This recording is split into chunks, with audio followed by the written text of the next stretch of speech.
Utah State bowl eligible, first place right now in the Mountain West Mountain Division. So this is an out-of-league game for them. And, of course, the Aggies of New Mexico State independent. And they're looking for their second win of the season and looking for their first this season against an FBS foe. Through the end zone, the Aggies of New Mexico State will have the ball at the 25-yard line. They won the toss. They choose to receive the opening kick. And now we're going to see Jonah Johnson, who, Danny, this year has played pretty well for NM State. Yeah, you know, early on had some hiccups, but Jonah has really played well. There was a couple pick sixes against Hawaii, but in general, Jonah is playing really good. Coach is calling some really good plays, too. So, you know, we're going to see what happens. If they pack the box, look to the pass. If they don't leave the box packed, he's just going to give the ball off on a run-pass option. Let's see what he calls. New Mexico State coming off their best rushing game of the season 2 weeks ago before the bye week in Honolulu. And Jonah Johnson was a big part of that, Danny. He ran for 84 against Hawaii. Also ran 2 scores in, and he picks up 3 on the first down run. You know, Jonah's looking very comfortable back there. In this last case, we see that everyone's kind of covered. He could have tried to throw the ball in there somewhere, but instead the middle opened wide, and he just went and took what they gave him, and that's what Coach likes to see from the quarterback. Cole Harity in motion. The Aggies of New Mexico State did not have Omari Samuels against Hawaii. Jawan Price had pretty much all the carries, and he was great. Here's a completion to Cole Harity, the native of Truckee, California, his 19th catch this year. I like it. They got a little tempo here. Again, starts with that offensive line. Look at how much time they have back there. And when Jonah has the time, the receivers have been able to find those open spots, and then they sit down in there, and Jonah's connected just about every single time.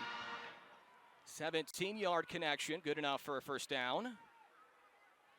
Aggies also without Robert Downs III, wide receiver for the rest of the season. But Jared Wyatt's been great this year, and he hauls in his team best 38th catch. That one goes for 11.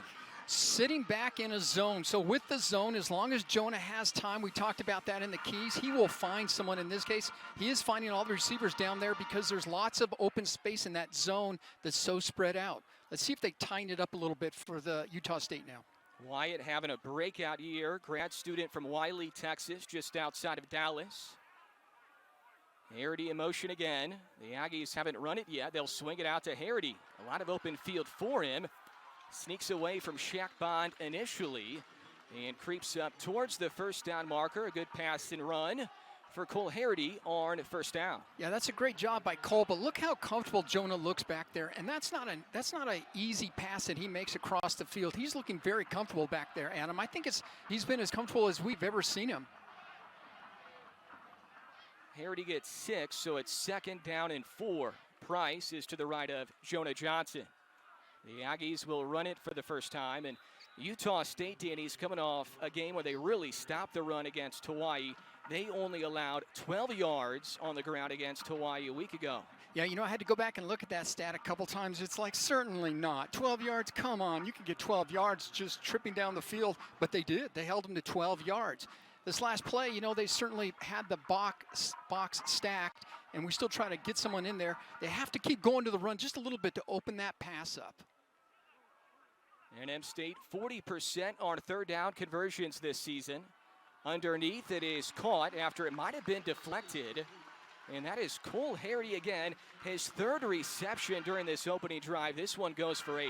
Yeah, nice. They give him time again. Cole's out there. He runs a little whip route. So it's like a comeback where you get out there, you spin around and come back, and it kind of pins the defender against the sidelines and leaves you the middle wide open. And Jonah was just nice, just put nice touch on that ball right over the middle. Empty backfield, 5 out wide on the first down. Pass is caught. That's the big tight end. Tomas Whitford rumbles his way down to the 12-yard line.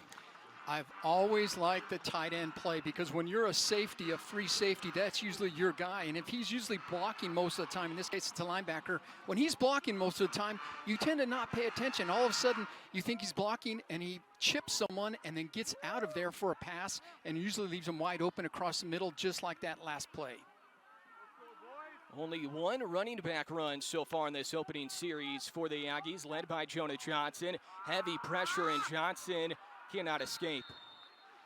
Utah State Had a couple of sacks last week against Hawaii, and they had a few players get to Jonah quickly. They did. So in this case, they're not going to let Jonah sit back there and pick him apart. It gets a little tougher when you get down here close to the red zone, and you can see the pressure. Jonah did the right thing and just eat the ball because you're in good position. You can put points on the board. Let's fight another day. So he just ate the ball. Last week, no sacks. This week, this is our first one. But they're a tough team, and up front there, they're going to come get Jonah. They're not going to let him sit back there. Utah State had a season-high 5 sacks against Hawaii last week, and A.J. Vongpachon, the linebacker, was the first to get to Jonah. He lost 11 on the previous play. He'll step up, he'll tuck it, and he'll run again. He's a big dude, weighs about 240, and he can really, really move with that 240-pound body. Yeah, when you're coming up from the secondary and you have someone with 240, and I don't care if he is a quarterback, that is a load. So first of all, let's see what happens. Everyone's covered. It's wide open. He sees that he can go get 6, 7, 8 yards, and he does that. Tries to, make a little move on him as well. I like it. Jonah gets those 11 back. He picks up 11 on the run. He's back to the original line of scrimmage. 3rd down and 10. Empty backfield. Designed run for Johnson. Trying to navigate his way through, and he's wrapped up there by Michigan transfer Hunter Reynolds. Looks like the Aggies will kick the field goal. So they came back and tried to really spread people out. So we had receivers on both ends really at the end of the sidelines thinking, okay, he's going to open the middle. He's going to come back, fake the pass, and run it. Nothing there. I think they read that one the whole time. 26-yard field goal try here for Ethan Albertson. Out of the hold of the punter, Josh Carlson. Albertson 10 for 14 this year. And it's blocked. Albertson trying to scoop it up. It is pounced on the turf, and that is a big stand for Utah State. It was a great drive to start. The sack by Vongpachon kind of put things out of whack, and then a blocked field goal, and Utah State's feeling good now. Yeah, it kind of lets the air out of the sails, doesn't it? You go all the way down the field, and someone just gets skinny and cuts right between 2 offensive guys. Down there on the line, what they do is you try to just hook. You try to get everyone to block down and turn their body. And let's see where we can see it. I think it's going to come from the left side of the screen. You can see it right there. We just didn't come down. He got skinny, came across there unblocked, and he was able to get through there and block the field goal. And it goes to show, too, Danny, that nothing's automatic. That was a 26-yarder. I'm sure a lot of folks think, well, you just put 3 points on the board and nothing is automatic. And kudos to Utah State on special teams for sticking with it. Logan Bonner's the quarterback. He dumps it off to his top target, one of the best in the country. Devin Tompkins, Danny, is 2nd in the nation, averaging 137 receiving yards per game. Yeah, at 5'8", 155, too, he's really done some great things. He's able to just get up there and get the ball no matter what happens. They'll give it to Elion Noah. They're going to use probably 4 backs. Noah and then Pilate Makakona, John Gentry, and Calvin Tyler Jr. have all seen a lot of carries this year for Utah State. 3rd down and shorts. Right back to Noah, and I don't think he got it, Danny. I think he was stuffed by Caleb Mills. Chris Ojo also there, and Trevor Brohard finishes off Noah. Yeah, we talked about Chris Ojo and some of the other linebackers in there. Caleb Mills has really come along. I did spend some time with Coach to talk about Caleb Mills and how he's gotten better and better. Here he is around the ball. You get there and you try to push him back. That's a good stop right there. Huge stop for the New Mexico State defense, which has been inconsistent all season. They've had some good moments and some tough moments as well. Utah State has tried a number of fake punts this year. Just keep that in mind. Stephen Kotzenle boots it away. Lawrence Dixon is back deep for NM State. He calls for a fair catch, and he backpedals near the 20. They'll mark him at the 23. So the New Mexico State offense is back to work. First quarter from Aggie Memorial. New Mexico State finally back home after 42 days away from home, and Utah State now bowl eligible at 6-2. And they are undefeated on the road, 3-0 on the road this year. NM State had a good drive to start. It was stalled, though, because of a blocked kick by Utah State. Jonah Johnson was 5 for 5 during the opening series. Native of Madera, California, he's a junior. 240 passing yards per game, and we get a false start. That's a tough one there. You can kind of see what's happening. They came out the first series and really were all in. They were mostly a zone defense back there. Now they come back. False start, number 54, offense. 5-yard penalty, first down. So there you see the call right there. But in the first series, they were in a zone. So now they've come back out and come out of that kind of too deep zone and moved to a man high. And it leaves you in a man coverage. And that means they're going to go get Jonah. They're not going to allow him to sit back there and have as much time as he would like. Johnson back to throw. He has to run again. Makes a man miss. That was Metzenheimer, and then he slides wisely. His slide started at the 29, so that's where they mark him. But he was able to make Kevin Metzenheimer miss. Yeah, he's mobile. That's great running right there. Part of what happens when you come on blitzes to get the quarterback, if you miss or if everyone's in man and there's no one accounting for the quarterback. Here's Juwan Price. He finds a hole, trying to bounce it to the edge and then cuts it up inside. He gets the first down up to the 40. Good pickup for Price. It goes for 11. Boy, he's looking faster and faster as the year goes on. You know, you get to this part of the season and it's usually get little nagging injuries, slow you down and kind of hinder your game a bit. But from Juwan, look how fast he hits that hole and he bounces to the outside and picks up some very good yardage. He's looking quicker and faster as the season goes on. Price coming off a career game. That was 2 weeks ago. He was fresh in Honolulu against Hawaii. Almost had 200 all-purpose yards. Johnson with a burst, and he's in a Utah State territory. He looks really comfortable out there, Danny. Yeah, so you can see what's happening. They're going to be in man, and they're going to either go get Jonah or they're going to sit back there. What the problem is that Jonah will run the ball, and he's had some good balls. He good times where he can run it. In this case, he's able to come there, get a little high step action, little juke in there, and he's able to get some extra yards. He's looking very comfortable back there. So if that's open all day long, you're going to take it. You got to take whatever they give you. Johnson all the way down to the Utah State 47. Making his 5th consecutive start. Dealt with a wrist injury early on in the season. Had a couple of rushing touchdowns against Hawaii. He has 4 for the season. He can do both run and throw. Throws this pass to Andre Bodison. Bodison really coming on late in his career, Danny. That's his 21st catch of the season, and it goes for 9 yards. Yeah, it's nice to have multiple receivers out there that can catch a lot of balls. You know, last game against Hawaii, he caught 5. You had Isaiah catch 6. You had Jared catch 5.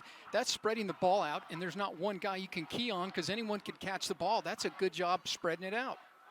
New running back is Escobar. Doesn't matter. It's Johnson who hurdles a defender, and he hurdles down to the 26. Watch a little NFL on his spare time there. He comes down there. Someone goes low. Let's see if he goes low at his legs, and it's like, yeah, I'll cut him down low, and he goes over top to hurdle him. I'm not sure Coach would want him to do that, but it's what happens in a game. That's a good job by Jonah. That was Monte McGarry who he hurdled over. McGarry spent a few weeks in the New Mexico State program during the offseason before he transferred to Utah State. And Jared Wyatt snags another. That's good for an Aggie first down all the way down to the Utah State 11. Jonah's back there feeling very comfortable. They have a blitz that they're going to go get him. He sees it, feels it, and gets rid of the ball quickly before the blitzer had a chance to get to him. That's kind of what you have to do when you can feel it, is like get rid of the ball immediately. Now, it's nice to have someone wide open. 1st and 10 from the 11. Utah State trying to sub some new guys in. It's Juwan Price stacked behind Jared Wyatt near side of your television screen. And now Price will motion back into the backfield. So 4 out wide on 1st and 10. They give it to Price, makes a man miss. He darts into the end zone. Juwan Price, touchdown, New Mexico State. Now, we talked about all the good blocking that he's had, and there has been great blocking. Again, good blocking this time. But a lot of this, Adam, I think this is Juwan. I think there's a linebacker that's assigned to him. Let's see, number 10 right there's assigned to him. He has to make the tackle. Juwan sees that. He throws a great move on him. That's all Juwan right there getting TD. That's a nice job. Danny, he is shifty, and it seems like the last couple of games, ever since that first bye week, Juwan Price has had a little extra burst to his step. Man, that almost got blocked right there too. But man, he's looking fast. Juwan Price had 2 rushing touchdowns 2 weeks ago in Honolulu. His 6th rushing touchdown of the season. The Peoria, Arizona native puts NM State ahead by a score.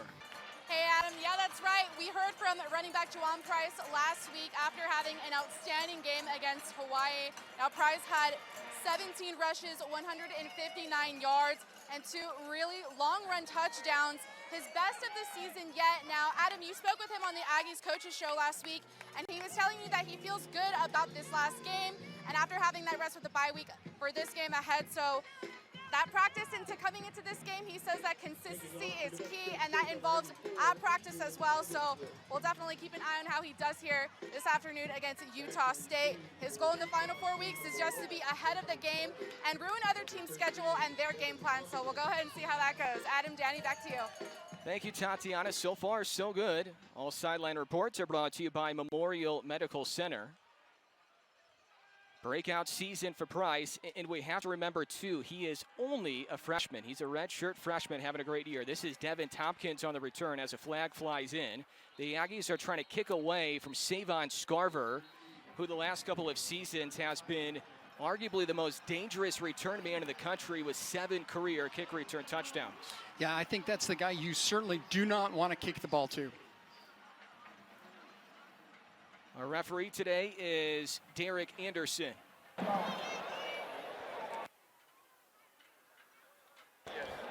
During the return, hold number 12 of the receiving team. 10-yard penalty from the end of the return, first down. All right, that is on Ajani Carter, junior out of Houston. 7-0 New Mexico State in a rematch of the 2017 Arizona Bowl. It's a great start. They've essentially went the whole length of the field twice. Now they got 7 out of it. Should have had a little bit more, but hey, so you got 7. Importantly too, Adam, as we talked about, is the defense had a 3 and out. So the defense is doing very good. They have to continue to hold their ground. Ball will start at the 17 for Utah State due to the penalty on the kickoff. Utah State this season averaging 31 points per game. They posted 51 a week ago against Hawaii. They're undefeated this year on the road. Here's Calvin Tyler Jr., who's missed the last 2 games due to injury. He gets 4. He's their top ball carrier this year, Danny. He's a transfer from Oregon State. Yeah, he runs the ball good, but it really starts on that offensive line up front there. So you can see the line over there, just hat on hat, and then just put someone on the linebacker, and Caleb Mills has to feel to make a tackle. Bonner will pull it. Donovan King poked it away. It's loose on the turf. And it looks like Utah State pounced on it. Now, Danny, in the last game, New Mexico State forced 5 fumbles, only recovered 2. They couldn't get to it again. Yeah, same thing here. So, you know, you only got 2, but still the important thing is you got to be out there creating havoc, creating these fumble opportunities. And the nice thing is, look at all the hats the New Mexico Aggies hat on the ground trying to get the ball.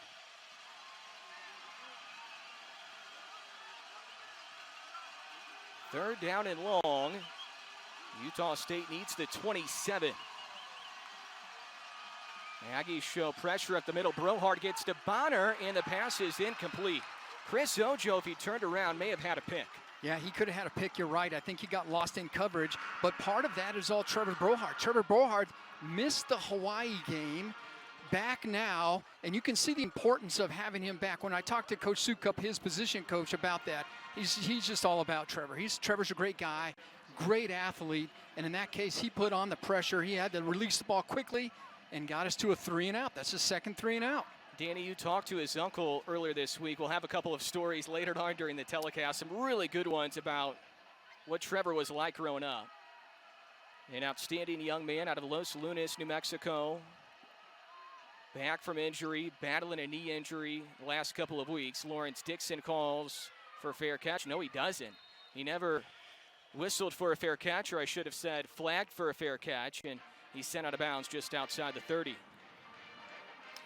Yeah, that's the toughest position on the field, is that getting the punt return, because you have to make sure you catch the ball and secure it when people are just moving down the field ready to light you up. And in that case, he didn't fair catch it. And it's like, hey, you're fair game, but he was able to get the ball and give us good field position by doing that. New Mexico State back on offense. They're averaging 24 points per game this season, but the last handful of games have been much improved. 28-plus points in each of the previous 3.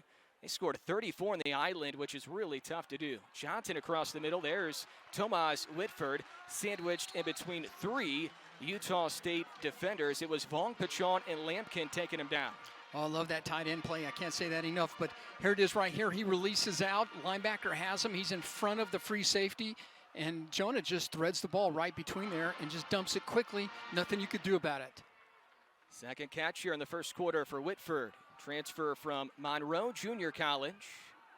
Johnson swings it out quickly. Cole Harity. He's been busy. That's his 4th reception, and he is pushed back. But they'll give him forward progress up to the, looks like the 43-yard line. He gets 8 yards on the catch. You know, everyone says, well, here's a quick screen. Well, why do you throw so many quick screens? I mean, it seems like it's boring and they're going to make a tackle. It's true. But when they play off him like they did and you throw the ball out there quickly, he can go get 8 yards. That's as good as a good first running play for 8 yards. That works. You can do that all day long. Johnson unofficially 9 for 9. Here's Juwan Price inside the 30. Another big explosion run for the redshirt freshman. Nice read by Jonah to give the ball. Good blocking up front by those big hosses up front there. Look at up front there. Nice blocking. Good read by Jonah to hand the ball off, and Juwan just feeling stronger and stronger. Good run.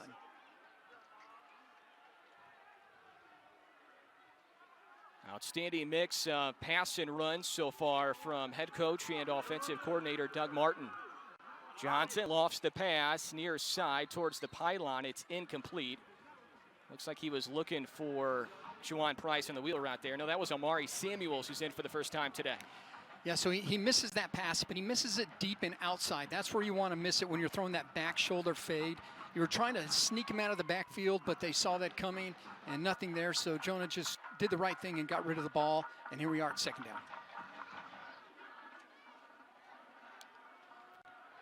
That is Samuels in the slot. Now he'll motion into the backfield to the left to Johnson. First carry in a couple weeks for Omari Samuels, and he has nowhere to go. He's still trying to get rolling here, Danny. He came in with so much promise, a transfer from Michigan, former 4-star. He was the New Mexico Gatorade Player of the Year, and 64 carries for 202 for the year. Yeah, there's nothing he could do there. We missed a block up front, so after all the great accolades we gave that offensive line, we just miss it completely. And when you miss it and you're on the guy who's getting the handoff, nothing you can do, nothing he could do with that. NM State 1 for 2 today on a third down. Front side pressure from Bannerman. Johnson will throw, and he had a man. It was Jared Wyatt, but he skipped it to him. Yeah, that could have been trouble either way, you know, so nothing happening there. He's scrambling to keep the ball alive, keep the play alive, and he just forces one out there. It's just glad that nothing bad happened when you do that, because there was nowhere open, right? So here he is scrambling. You can kind of see no one's open to get to the ball. So he steps up in the pocket and gets it out there anyway. So puts us in a field goal position, though. So here we go. 45-yard try for Albertson. This would be his season long. Previous season long, 44 last game at Hawaii. The kick is up, and it is true. Good hold for Carlson. Good boot for Albertson. New season long for the big 253-pound kicker from San Diego. Yeah, you know, on those plays, you have to have 3 things, right? Have to have a good snap, a good hold, and a good kick. And they did all those things and held everyone out. Nice kick. Westar is a proud supporter of Aggie Athletics. Find them online at weststarbank.com. We've seen Jonah Johnson have some good quarters, some good halves, and some good games this year, Danny, but, I mean, he's doing everything right now at quarterback for New Mexico State. He is, and he absolutely knew where he was in the game. In the last play, he made sure that, he could get rid of the ball and still leave us in a position to make this field goal, at least go after this field goal, which we did and completed. So, Jonah, I think you're right, Adam. I think this is the best we've seen him play in a long time. And he's just feeling comfortable back there. He looks very at ease at everything, at running, stepping up in the pocket. It's nice, but it's good when you have good receivers and runners. Certainly helps, too, when you have 2 bye weeks and then just 1 game sandwiched in between. This will be a return for Scarver. He has 7 career kick return touchdowns, and he's pushed out of bounds into the Aggies sideline by Ferguson, but there is a flag down near the 30. Just makes your heart kind of start when you see that, because it reminds us of the Huntley times, right? Holding, and others number were 10 of the return team. 10-yard penalty. First down, Utah State.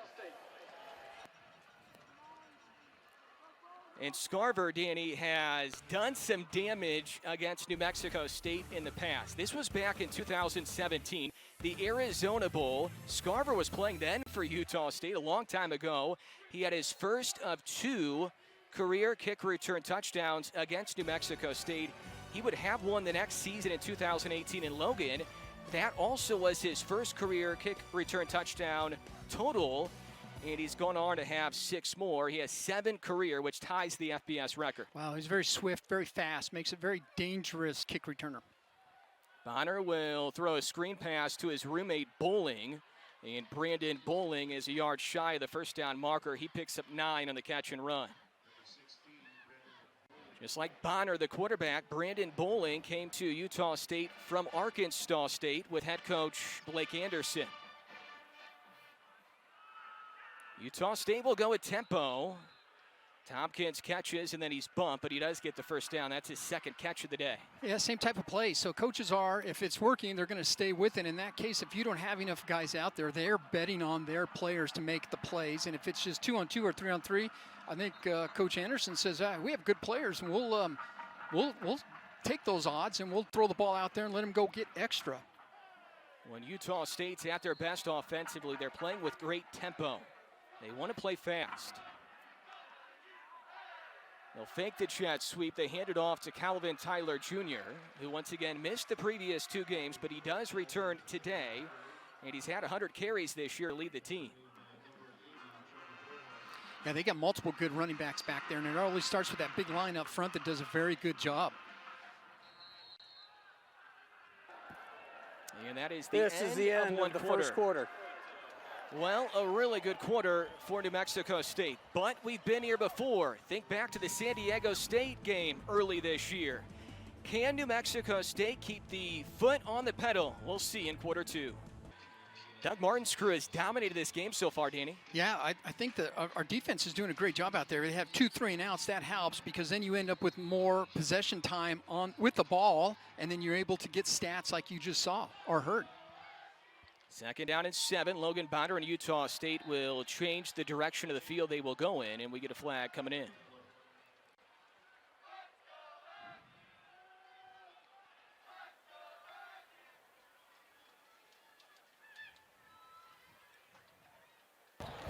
Offside, number 10, defense with contact.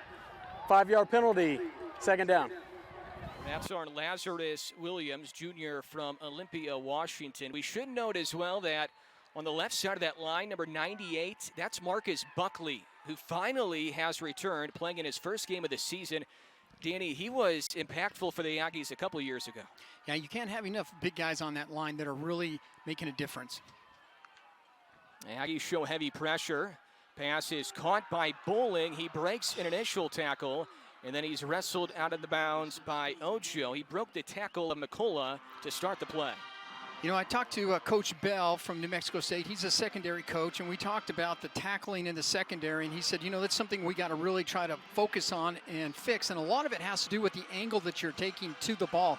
In this case, you saw Chris Ojo, the linebacker, of course, taking a good angle, so he missed the first hit, but the second, Chris is there with a good angle to the ball to make the tackle.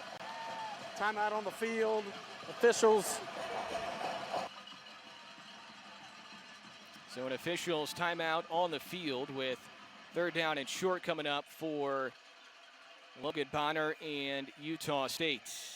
And we'll step aside as well. Early on in quarter two, touchdown run Price, field goal Albertson, 10-0 New Mexico State. 6-2 Utah State trailing New Mexico State 10-0 here today from Aggie Memorial Stadium. Second to last home game for NM State.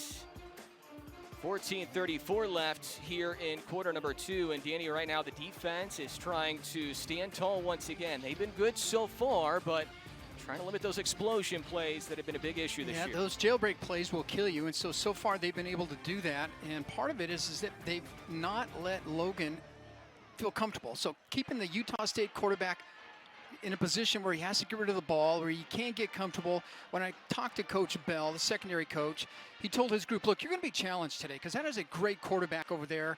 I mean, he had a career high against Hawaii last weekend, and so there he is right there. And so he challenged his group that says, look, this is a challenge. Step up and take the challenge. You know you're going to get attacked by him. Let's do this thing. He's a great guy. I just love speaking with him. He's just a great motivator, and I would have loved to play for him. A lot of energy for Brian Bell right there, the secondary coach. Third and short for Utah State. A very efficient 45% this year on third down.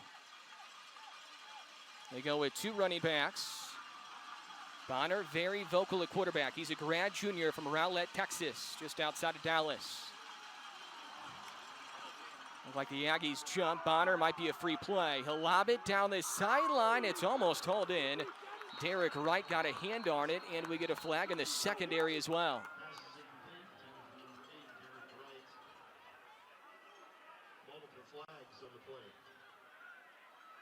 So multiple flags on the turf right now. This might have been a free play here for Bonner. Yeah, so we jumped, so you get that one for sure. And then there was a flag, not the official you just saw to the right of your screen, but one to the There are two fouls on the defense. And they're back offside, for it, and number 96. For that.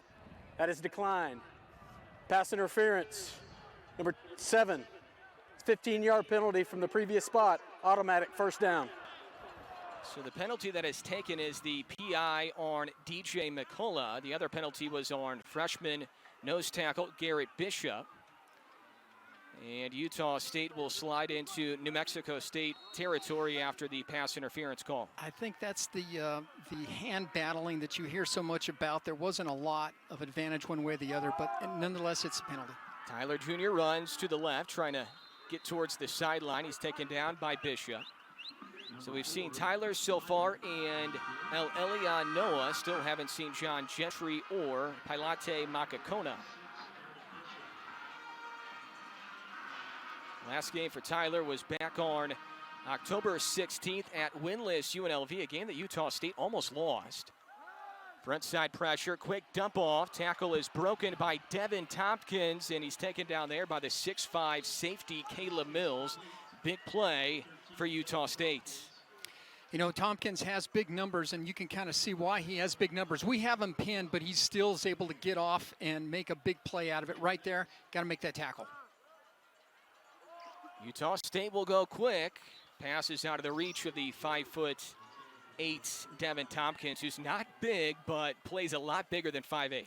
He reminds me of Chris Williams. Chris Williams played for the Aggies back in the 2006 era from Rio Rancho, New Mexico, and he just always making plays. Chris was too, and so does Tompkins. He's got great numbers, and clearly you can see why you want to make sure you know where that guy is at all times on the field.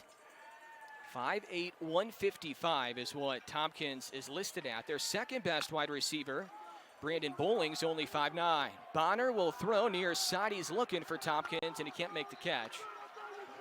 Good coverage there by linebacker Josh Ferguson. Josh Ferguson, that's a tough job having to cover him, and so he does well, though. He stayed with him.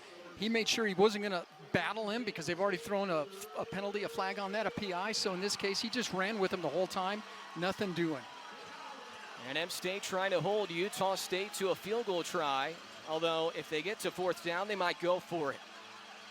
They go for it on fourth down as much as anybody in the country, so this could be four-down territory, you never know. Bonner, run pass option, hooks up with Van Leeuwen, and he is stopped shy of the marker. So we'll see if Utah State will keep the offense on the field. Initially, it looks like they will. Yeah, that's a nice tackle by Trevor Brohart. He was out there all the while, nothing long, but making sure-handed tackles. Utah State 8th nationally in 4th down conversions this year. They are 13 for 22 on 4th down this year. They need the 8.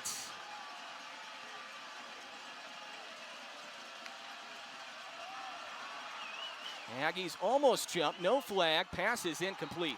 I think they threw one down low. They did throw here. one. It was Chris Ojo who was barely over that line of scrimmage. I think Utah State knows they're coming and knows that he's not going to let them sit back there. Offside, number 3, the defense. It's a 5-yard penalty, still 4th down. That's what you do on an offense when you have a blitzing linebacker or a blitzing team. You want to keep them off kilter a bit. You stagger the counts. You come up with quick counts. You come up with long counts. But a lot of it has to be sold by the quarterback and how he's out there just barking out the signals. In this case, we've had 3 already. So now they really have to dig their heels in here. Looks like 4th and inches here. And, of course, Utah State will go for this. They hand it off to Tyler. Might depend on the spot. Yeah. Aggies are going to say that they think they didn't get it. Spot doesn't appear to be great.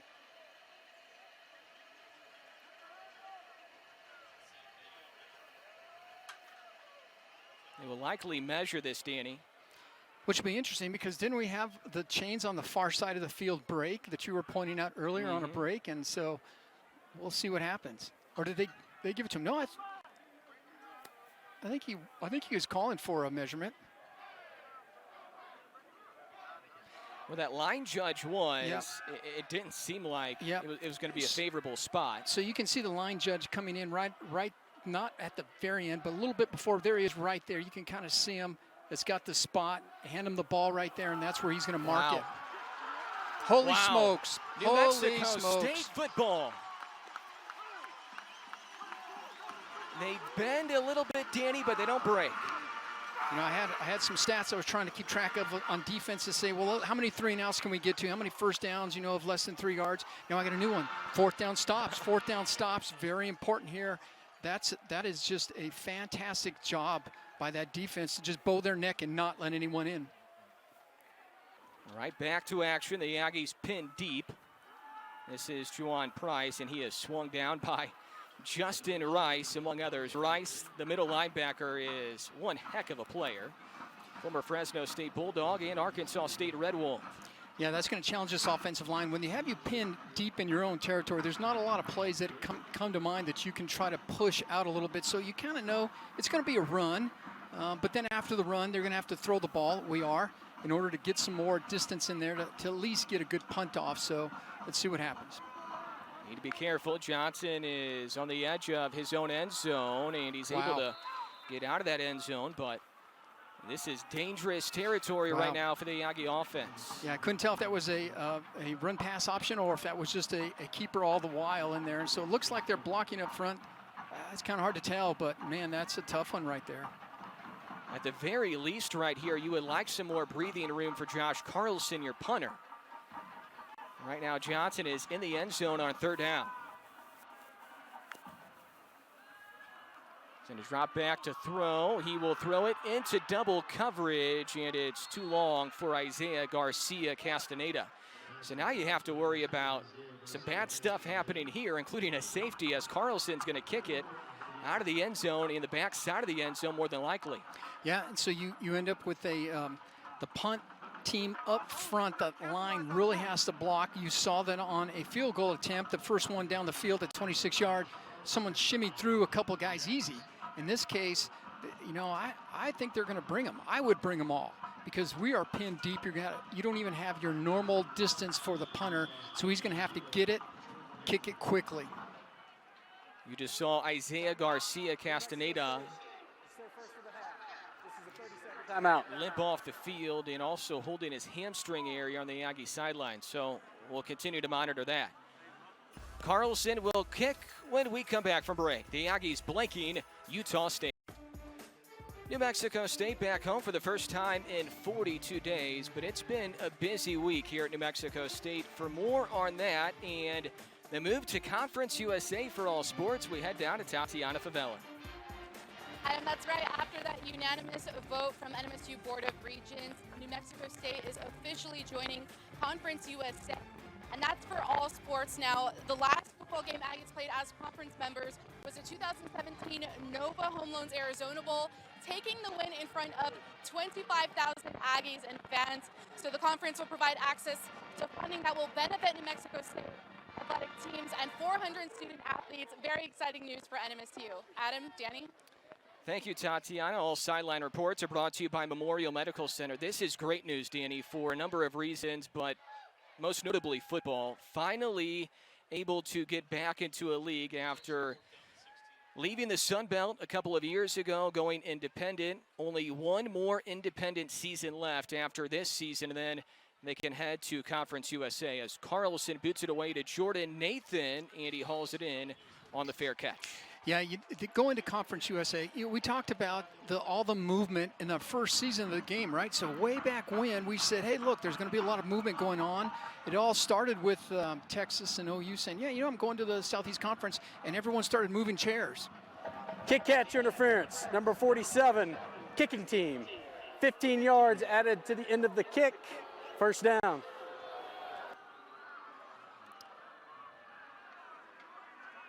Yeah, just enough contact there. That'll do it.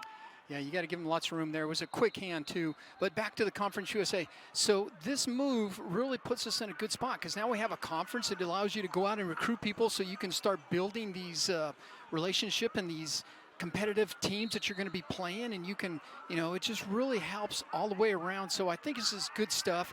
I'm very excited, as most previous players. We're looking for this and excited that it's happening. Should be a good league. New Mexico State, Liberty, Jacksonville State, and Sam Houston State just added yesterday. This is Elian Noah.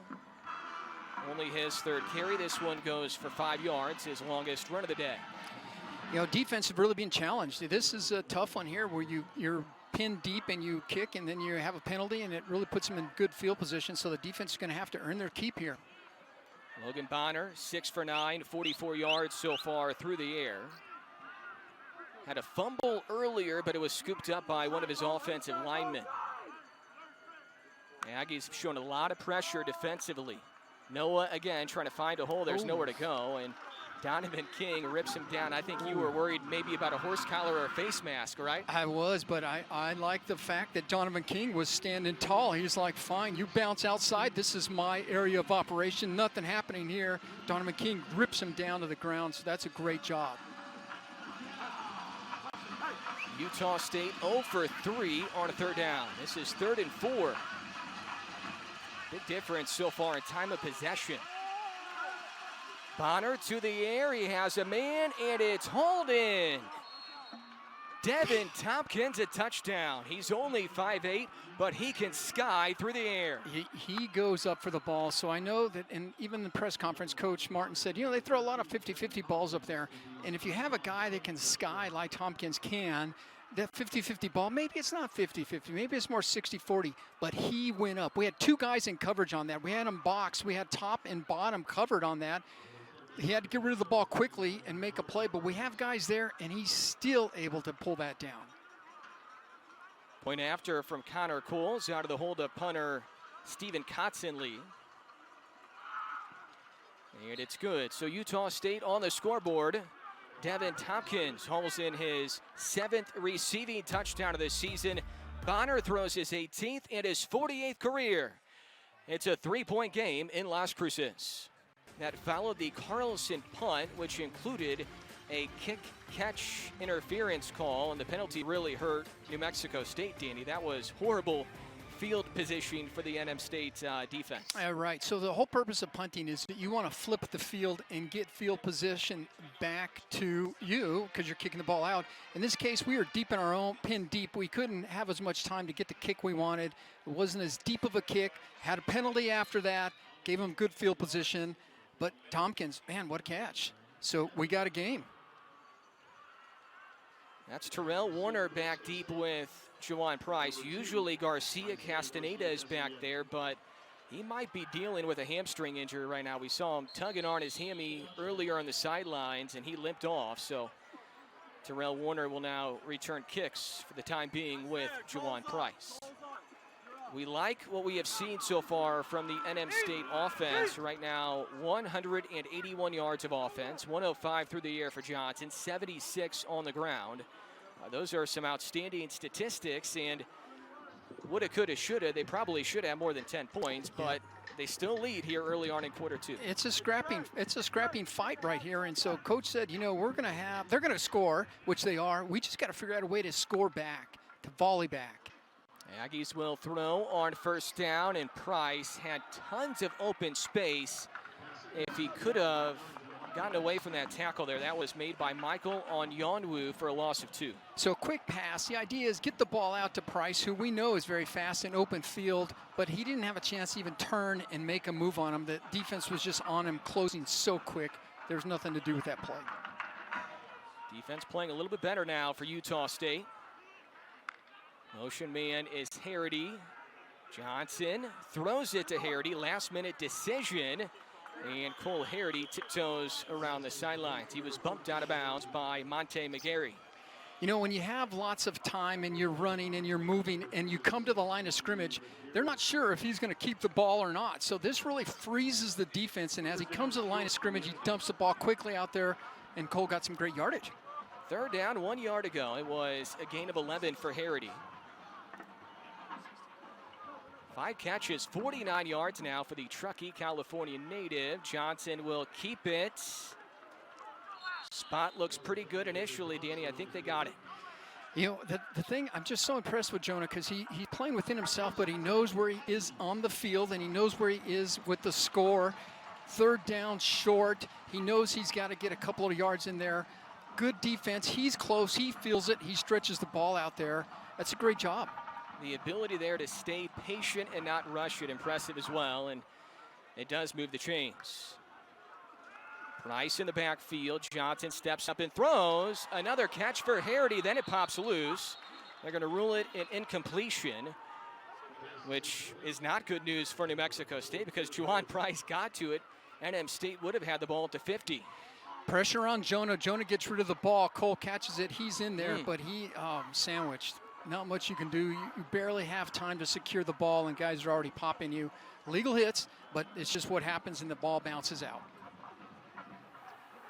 So Harity will head off. The Aggies have a number of wide receivers they can recycle in, but they are without Robert Downs III, their top returning receiver entering the season. He's out for the rest of the season with an injury.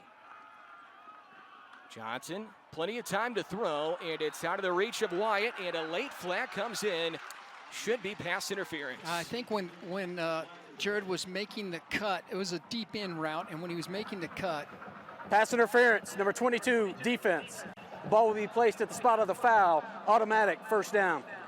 And Jared had position, so the defender was to the outside. So you can see Jared, as you come to look at it, the defender's to the outside to the field sidelines time piece and leaves the middle wide open, and that's where he was moving to, and he was going to make a big catch right there. So yeah, he jumped him a little bit and got caught. And that was our Michael Onyenwu, who had the tackle for loss against Price earlier in this series.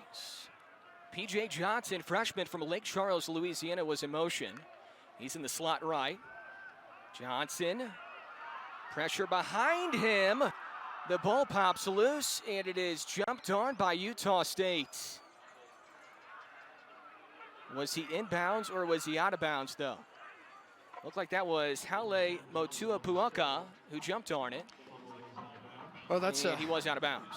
That's a tough one right here. So from the back, you know, he fumbles the ball. That's the only thing about bouncing around in the pocket, kind of keeping the ball loose like that. You're not sure where the pressure is. You know it's all around you, so you're trying to make your way out. But, you know, it's tough. You have to try to secure it in some way. We get a break there. NM State catches a huge break as that ball is squirted out of bounds in front of the Utah State sidelines. Home run ball for Johnson, and he almost had his receiver. Flag comes in. It was intended for Garcia Castaneda, so I guess the hammy's okay. Second pass interference call during this drive for Utah State. Maybe it's one of those, you know, they're watching me. Oh, it's my hamstring. I'm not going to do it. Oh, but here I am. I'm back. And Isaiah Garcia Castaneda is interference, very, very number fast, so 21. have him back in there. He's the guy you want to go for those deep balls. Jonah, he puts a nice ball out there deep, right? So he misses, but it's going to miss it where no one can catch it except for Isaiah. That's a great job right there. That PI call is on Andre Grayson, the grad senior from Rancho Cucamonga, California.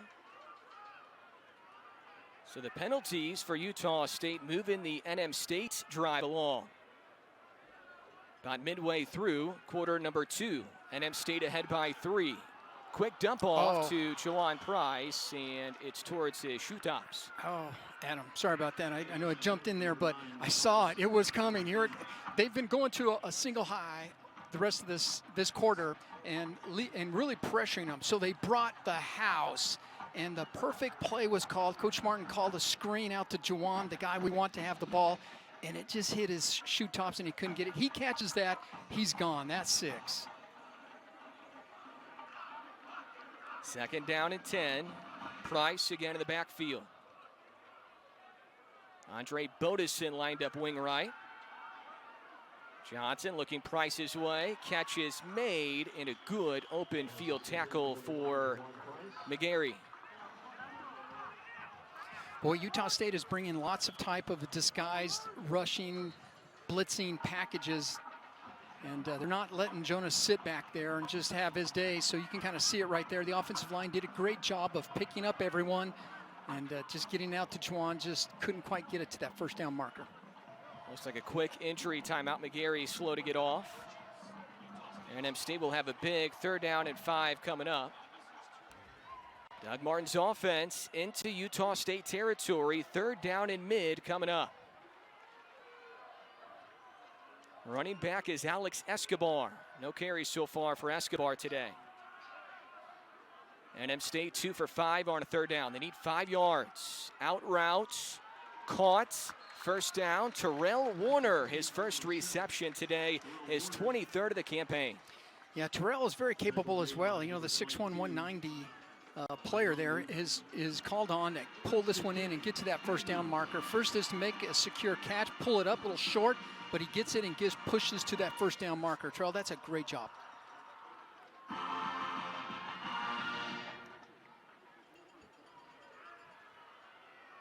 Escobar will stay in on 1st down and 10.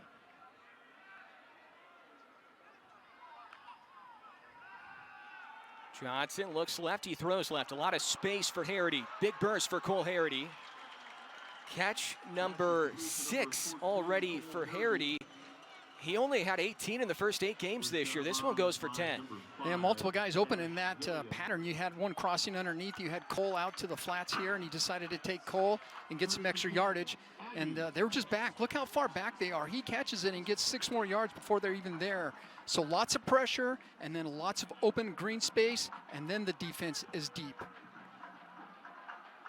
Escobar still the running back.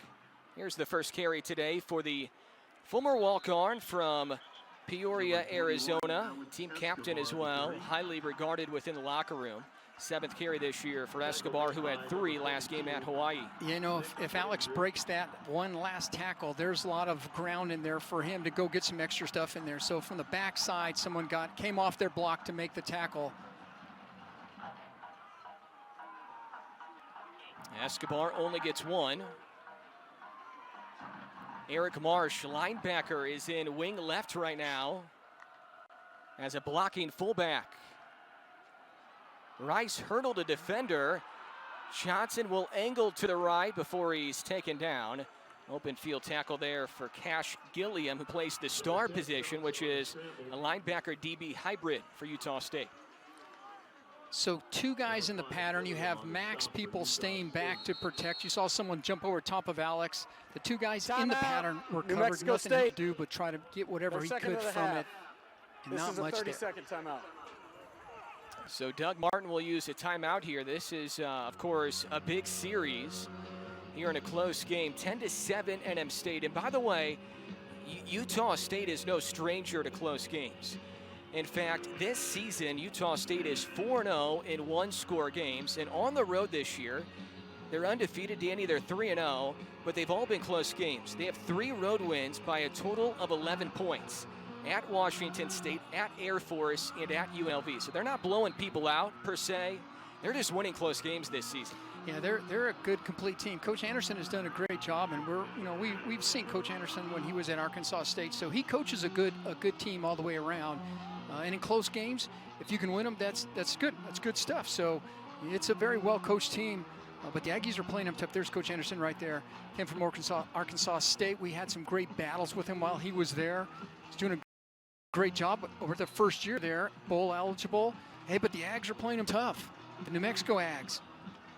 Blake Anderson took Arkansas State to 6 straight bowl games. He is 4-0 all-time against New Mexico State. First season at Utah State after 7 years with the Red Wolves of Arkansas State. He's been here before at Aggie Memorial. 3rd and 9 for Jonah Johnson. Heavy pressure. Picked up well by Escobar. Johnson will stop and throw. Pass is caught. What a catch. That is Justice Powers, and a flag is thrown near the 20.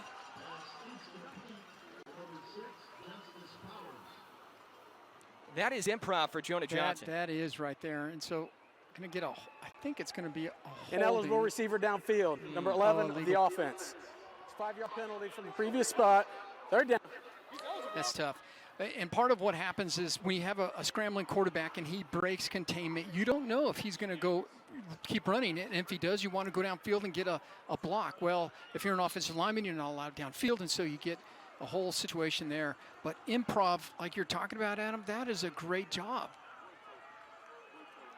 So now it's 3rd and 14 instead of a first down. That would have been Justice Powers' first home catch of the season. Empty backfield for Johnson. He has tons of time to throw, so he throws it underneath. Some yards after the catch is needed here for Terrell Warner, and he can't get down to the 12, which is what they needed. And that's going to bring out Ethan Albertson after Warner gets 9. He needed 14. Yeah, Terrell saw where he was on the field, and he knew where the marker was. He was trying to pick up that extra block right there. First of all, it starts with the blockings. You have 3 guys there, drop everyone else, but those 3 guys are all accounted for. Terrell coming underneath, gets the ball. He knows where he needs to go, and he tries to get an extra block, but he just can't get there. Leaves us short. Blake Anderson and Utah State will use a timeout here with 4:12 left here in quarter 2. 10-7 NM State. In case you're just joining us, NM State led 10-0 after 1 quarter. 11-yard touchdown run by Jawan Price. 45-yard field goal by Ethan Albertson. And then a 22-yard touchdown catch by Tompkins here in quarter 2. So we talked about the importance of that offensive line where it starts and stops there on the right side. Our right tackle just pancake blocks someone there. It gives them lots of time. That's what you need in order to give Jonah lots of time back there. That's a great job by those big hosses up front there. 35-yard try for Albertson, who connected on a season-long 45-yarder late in quarter 1. And the kick is right down the middle. Going back to that pancake block, Danny, right tackle has been a big issue for offensive line coach Corey White this year. Left side's been good. Sage Dockstader grading out as well as anybody around the country on the offensive line. Gabriel Preciado's been good at left guard, and then Eli Johnson is rock solid at center. Carson Ferris playing well at right guard, but right tackle, they've been juggling guys. Doro O'Mary, Stephon Townsend, and now it's Isaiah Mercelot today, and looks like he's playing pretty well. Mercelot had him there. There's nothing you can do. That was a pancake block. And I did want to speak to Coach White, the offensive line coach, before this game, because Jawan had a big game last week, which is true. But that line up front did so good. Every big, long play that I saw Jawan break, that offensive line had everyone accounted for. And I talked to Coach White and said, hey, I know you're not going to get lots of kudos from everyone because your guys didn't run it in, but they played a solid game. My hat's off to you. He was proud. He was very proud of those guys. Knew that there's more he could do, but he was very proud of those guys. And Danny, Jawan says all the right things. The first group of people he credits when talking about his game, the big hosses up front. The big hosses up front. It all starts and stops right there. Yeah, that is a smart move by the running back. Kickoff from Albertson, Scarver, and Tompkins deep in. It's through the end zone. Juwan Price, a humble young man, getting a lot of opportunities this year and taking full advantage. He's run it well here today. 35 yards on the ground for Price, 39 on the ground for Jonah Johnson, who's also 15 of 21 through the air for 143 and 0 mistakes so far as turnovers are concerned. When you go back to that Hawaii game 2 weeks ago, Danny, you take away the 2 pick-6 return touchdowns, and New Mexico State leaves the island with a huge win against Hawaii. Yeah, you know, in that game as well, you tie the score at 27 apiece, and then immediately the next play, you give up a huge 70-plus yard run for a TD, which is what I'm thinking here that you need to make sure that you're staying aware of, that they don't go for it all right on this play. Logan Bonner, the veteran quarterback for Utah State, completes the pass to Scarver, who's great in the return game, Danny, but that is only his 4th catch this year. He's not used a lot in the offense. Yeah, first down, there's so much open for the coaches. They can run, they can throw. There's a lot you can do because you have to play balanced, and so you really can't gamble one way or the other. So that's a tough down. Trickery here, end around for Scarver as he received it from Tompkins. He runs it near side of the field, breaks a tackle before he's finally ripped down by Cyrus Dumas. That's a good idea for Utah State to try to get Scarver some open field. Jailbreak plays. That's ones we talked about in the keys of the game, and this is one of them. Little trickery, jailbreak, baby to the outside.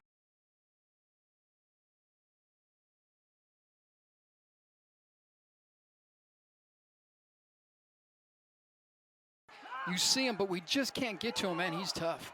Bonner throws it deep in. It's incomplete. Looking for his running back, Tyler, and it was a late hit after the incompletion. That was Cyrus Dumas, who will be whistled for the penalty. I thought Cyrus was going to come back and try to pick that ball because he saw it after he released from his man. He came back to support, and it's right there. Personal foul, late hit, number 13 of the defense. 15-yard penalty and automatic first down. That's a tough one. That is so hard to stop your momentum when you're trying to make a play, isn't it, Danny, as a DB like yourself? When you're going full blast and everything stops all of a sudden and you're leaning forward, it's hard to just say, okay, I'm stopping. Sometimes you just go through. And it's tough now. It's very different than when I played, but my wife ensures me that I would never complete one game with too many late hits if I played today. Here's El Elyon Noah, and he can't break a tackle at the 40. Gain of 3 for the sophomore from La Mesa, California. You know, as this second quarter comes down here, it's important that you have a good series defensively. You can't be just content to say, let's just kind of, play mediocre. First, don't give up the big play, but second, don't let him in the end zone, make him kick. So you got to dial something up to keep Bonner on his toes. No other running back, tight end to the right of the line is Carson Terrell. Now he's in motion left. Aggies will rush 4. Bonner looking left, scanning the field. Lofts a pass. It is intercepted. Yeah. DJ McCullough, team best 3rd pick during his junior year. You know, Coach Bell, when I was talking to him, he said, I told my guys, it has been too long since we've had a pick. I said, man, you can have some picks this game. Adam and I will be happy for us to call some picks. Here's one right here. The pass, it's really something he shouldn't have thrown. DJ sees it all the while. He sees his eyes. He sees the guy he's going to, and he sticks with that same guy, and he tries to deliver the ball in there, but DJ just spied it and came up, catch the ball at the highest point, as you should, in the secondary, and gets a pick and turns the field. Now it's interesting. And now you get hungry if you're the New Mexico State offense. Yeah. Final 3 minutes here in the half, and now you have a chance to go up a couple scores heading into the locker room at the halftime break. You know, on that last rewind that you saw, you can see from the quarterback's perspective where he looks open, but you don't just see DJ back there kind of sitting, waiting, and he came off his guy to get that pick. Here we go. Harity's been busy. He's in motion.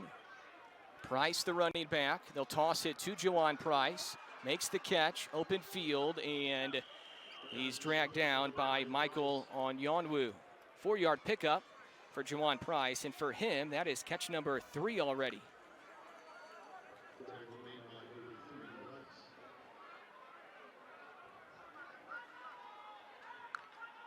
Clock moving, 2.5 to go here in the first half.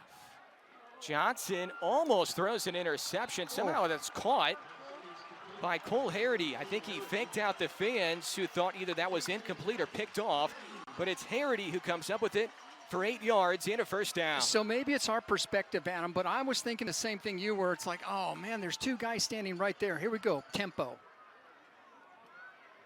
Nowhere to go there for Juwan Price. This D-line is big for Utah State. So back to that other play, I was feeling the same way you do, except maybe the perspective is different from when you're behind looking down the field as a side that we're looking at it, because it looks like Cole, he was completely covered, nothing there, and he still managed to get the ball in there.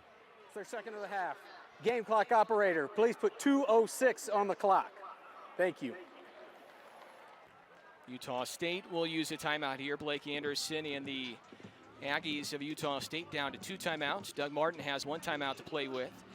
Cole Harity, 7 catches, 67 yards. He's a young man, Danny, who has been well-traveled. He began his career at Weber State. Then he transferred to Saddleback College. And this was a huge 2-for-1 get for that man, Doug Martin. He brought over Cole Harity and Isaiah Garcia Castaneda from Saddleback, where Doug has a number of connections going back to his early days in football, and he got 2 very good wide receivers in that package. And Cole had one too, if we remember. One bounced out of his hands and he took a quick pop on, so he would have even a bigger day, but he is having one whale of a day so far. So now they put the clock at 2:06. Isaiah Mercelot at right tackle, very vocal, turning around and telling something to Jonah Johnson. There's another catch for Harity. Give him 8 in the first half. He's on pace for 16 in the game.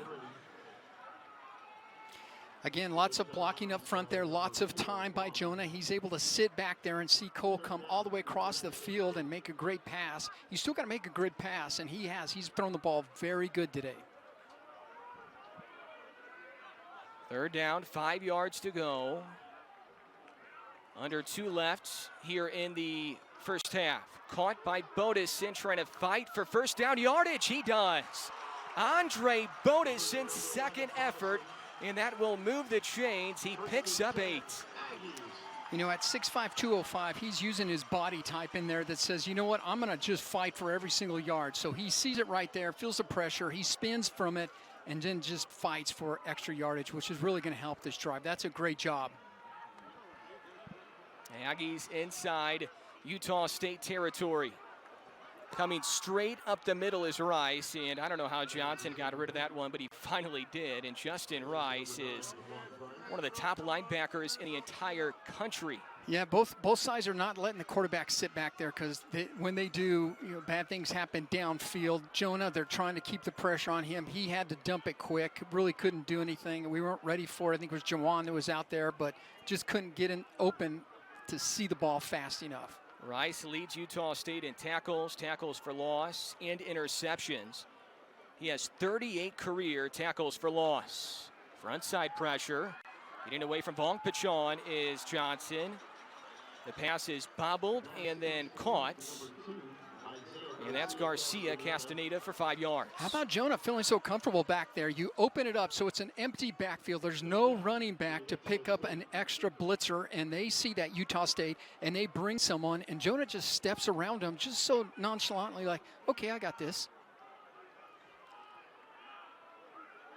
Aggies need the 33. Johnson stepping up. He's going to try to run for it. Flag comes in, though, and Jalen Bannerman was signaling for a flag as well. He might have been held.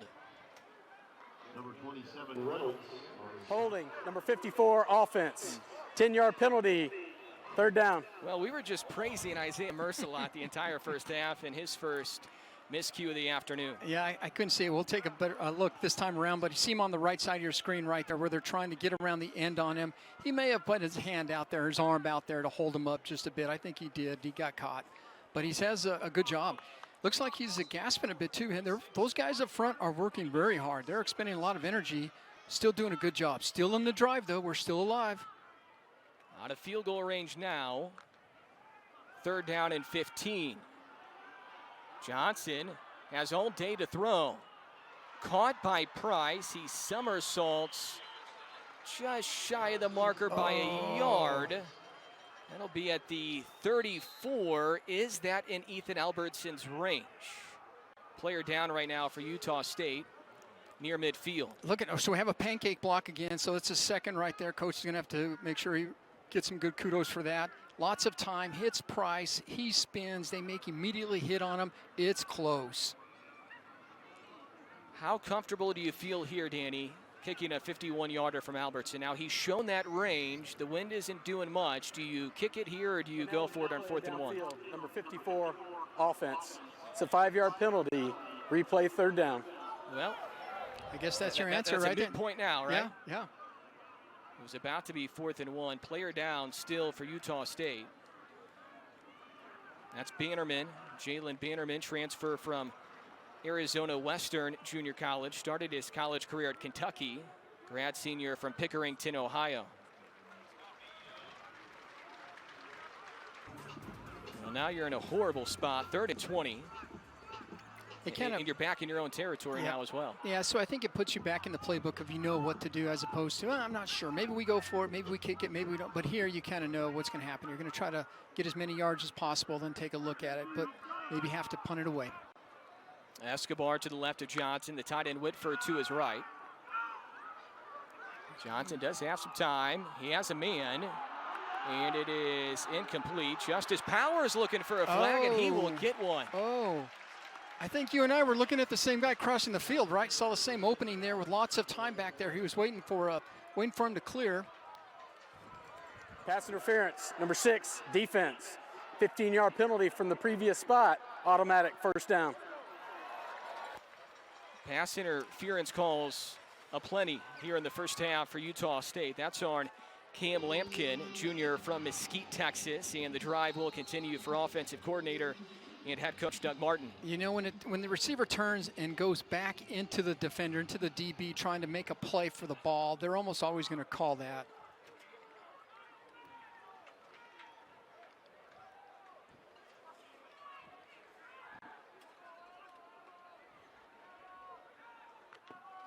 First and 10 from the 38.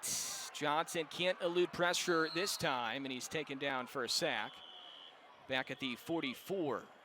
And a timeout is taken by the Aggies of New Mexico State immediately. Looks like Johnson loses 6 on the sack for Utah State. That's too bad. 4 guys in the route, all 4 guys covered. They had a man free. You see Coach up there talking to Eli Center about who's coming. They brought everyone. So you're in a position where you may not be able to block everyone, and you try to block the guys that are going to be, that affect the most to the quarterback, which is tough to guess at when you're on the offensive line. But those guys are doing a great job. Eli's working his butt off there. It's great to have him this season. He's done a great job. Great leader for New Mexico State. Yeah, Eli Johnson from Taylor, Mississippi, could have chosen a number of different schools, and he comes to New Mexico State. He's a future coach. Loves the game of football, knows the game of football at a very high level. Started all 12 games in 2019 at center for Ole Miss, and he's been fun to watch. He's been fun to get to know. He's just a good person to be around. Positive energy all the time, and it's going to be fun to see what he does in coaching, Danny, because he screams future head coach at a very, very high level. Yeah, I agree. And the personality, it's one of those that you always want to follow, too. It's like, yeah, absolutely. Let's go wherever he's taking us.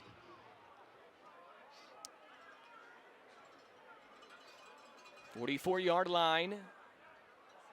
2nd down and 16. Under 30 seconds left in a good first half for NM State. And Johnson can't get away again. Offensive line's been pretty good overall in this first half, but breaking a bit here lately. That's a sack for Andre Grayson, his first of the season, the 2nd straight 6-yard loss. Yeah, part of that stunt is they have linebackers kind of crossing, and when you start doing crossing, you can see him right there across the middle of Eli's face, and he's picked up, but the guy he releases the other way is the one that broke free and got in the back time. New Mexico State was having issues trying to line up. They're out of timeouts, and right now only 1 second is on the clock. Timeout, Utah State. It's their final of the half. 30-second timeout.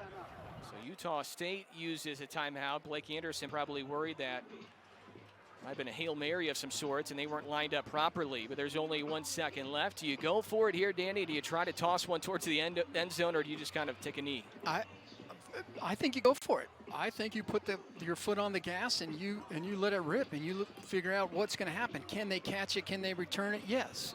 I mean, could a lot of things happen and they hit the quarterback and he fumbles it? Yes. But where they are, their record, they have them back thinking, that New Mexico State is here to play, and they are. Why not? Also a chance to see Jonah Johnson showcase his big arm as well. 3rd and 22, final seconds of the half. And the Aggies will not toss it towards the end zone. They're just going to run it with Juwan Price, and that will close out the first half. It started well in quarter one for New Mexico State, an 11-yard touchdown run by Juwan Price. Ethan Albertson kicked a 45-yard field goal. Tompkins, a 22-yard touchdown catch in quarter two for Utah State. And NM State got another field goal from Ethan Albertson. So 13-7 is our halftime score, and Doug Martin is standing by on the sidelines with Tatiana Favela. Hey, that's right. We are now joined with head coach Doug Martin. Coach, what are your thoughts going on with this first half right now? We're moving the ball well, but when we get in the red zone, we're going to need touchdowns, not field goals, and that's the biggest thing right now. And then defensively, we just got to keep playing like we are. This is probably the best game we've played defensively so far. And what are some adjustments that you're thinking of right now for the second half? Well, we're going to have to change our pass protections up because we're getting beat up front a little bit. Have to use our running backs and pass protection a little bit. Well, thank you so much, Coach. Adam, Danny, back to you.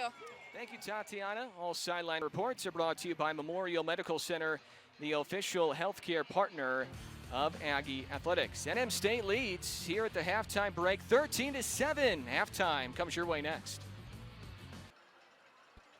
Second half is underway from Aggie Memorial. Tompkins will have a return from the one, and he's wrapped up by Torrin Union, who's been impactful this year at times in the secondary, and he makes a big play on special teams. Look how fast Torrin Union got downfield when he's able to put himself in a position to sneak under the blocking and just pull the legs out from underneath it. Great tackle, too, where he wraps up both. Did a great job.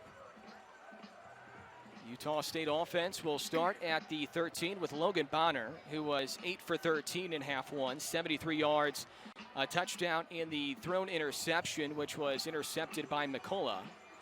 Calvin Tyler Jr. is in the backfield. He did not play in the previous two games, but he's back today.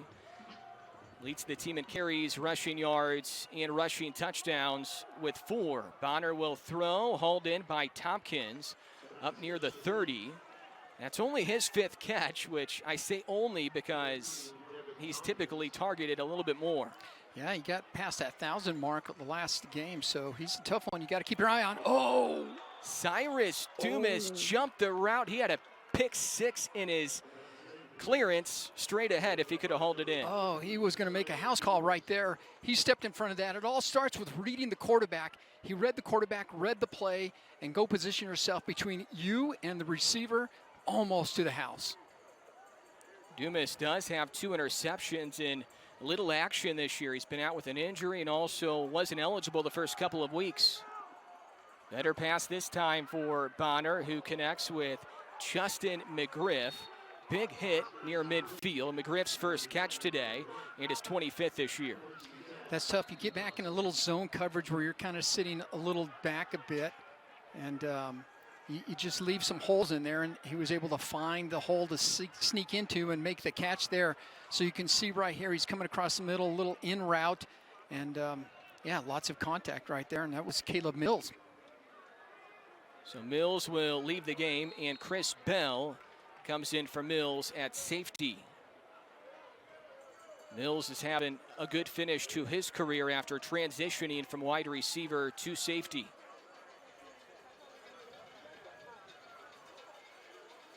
It was a 19-yard pickup on the previous catch by McGriff. Bonner pulls it on the RPO, has a man downfield, easy toss, hauled in, and a touchdown for Tompkins. His 2nd touchdown today and his 8th of the season. Big plays always kill us, and it seems like it always gets us when you're least expecting it, which means you're coming out of a turnover, you're coming out of a new set of downs, you're coming out of halftime. In this case, he ran right by us. No one was there. Didn't get any over-top help. Maybe that's because look, Caleb got hurt. They got some move players in there, and they're going to take a shot downfield, and they did. 54-yard touchdown catch for Tompkins. He had a 22-yarder in quarter 2. And the point after is good for Connor Coles. So Tompkins is heating up now. 120 yards receiving, which is just below his season average of 137. Good for second best in the country. You know, lots of blocking back there, so lots of time to throw the ball. And when they have time, both quarterbacks have shown that they've been lethal. And Tompkins, just a matter of time. You were just talking about, you know, hey, he hasn't seen much, has not had huge numbers. There you go. Okay, Adam, at the press conference, coach said, you know what, you're not going to hold them to not score. That's just not going to be possible. This is a good team. So you can kind of see what happens here. Had lots of time, and he just runs right on past us there. And that's tough. But coach said, you're going to score. The important thing is for us to volley back and score ourselves. So this is an important set of downs right here. Yeah, with the way Utah State's been playing offensively, you felt like going into this could be a shootout. This could certainly be a game that is played in the 40s, maybe even the 50s. Utah State scored 51 in their most recent game against Hawaii. Price will take a knee, and the Aggies will start at the 25-yard line. Now they trail 14-13. The defense for New Mexico State, led by Frank Spaziani, has had their moments this year where they played really well. But it's plays like that just changed the whole complexion of the game. You go back to the Hawaii game, last time out. 27-27, the next play defensively for New Mexico State. They gave up a big turn in a big touchdown run by Calvin Turner, and that changed the game on the island. So we'll see if the offense can bounce right back. A hook up there with Andre Bodison on a good pass by Jonah Johnson. And it goes for 6. So, Coach, at the halftime break where he was going there and Tatiana grabbed him, he said, hey, we're going to have to try to keep someone back to get a little protection for Jonah. Let's see if that affects the way we start running plays by keeping someone back. Johnson has spread the ball around well today, and there's nothing there. A tackle for loss from Hale Motuapuaka, junior from Honolulu, who had 1.5 tackles for loss in the game last week for Utah State. Yeah, that's tough right there. Just blown coverage. We couldn't get to him. Just hard to do anything with that when you get the ball and someone's already on you. A lot of transfers on this defensive line for Utah State. Transfers from Utah, UCLA, Texas, Michigan, Miami on their D-line. Johnson back to throw, and he's tripped up. That is Byron Vaughns, the Power 5 transfer from Texas, who gets the sack, his third of the season. All 3 have come in the previous 2 weeks. So lots of just nose to nose here. We're going to come get you. In this case, he just ducks underneath. He gets pressure from that front side, and there's nothing he could do about it. And just beat the offensive lineman. As much as we said, hey, they've done a great job in Hawaii. First half did a great job. This series, they need to make some corrections and try to get back out there and do something. But now it's up to the defense. 5th sack for Utah State for a 2nd straight game. And now Carlson will have to punt to Jordan Nathan. He gets it away. A good punt again for Carlson, who's having a great year. Nathan backpedals inside the 35-yard line. A great boot by Josh Carlson, the redshirt sophomore from Gilbert, Arizona. 47-yard punt. Utah State ahead by 1 with the football.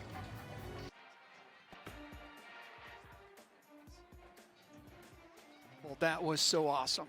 Very, very cool. Great day for Military Appreciation Day. Adam Young, Danny Nee, Tatiana Favela with you.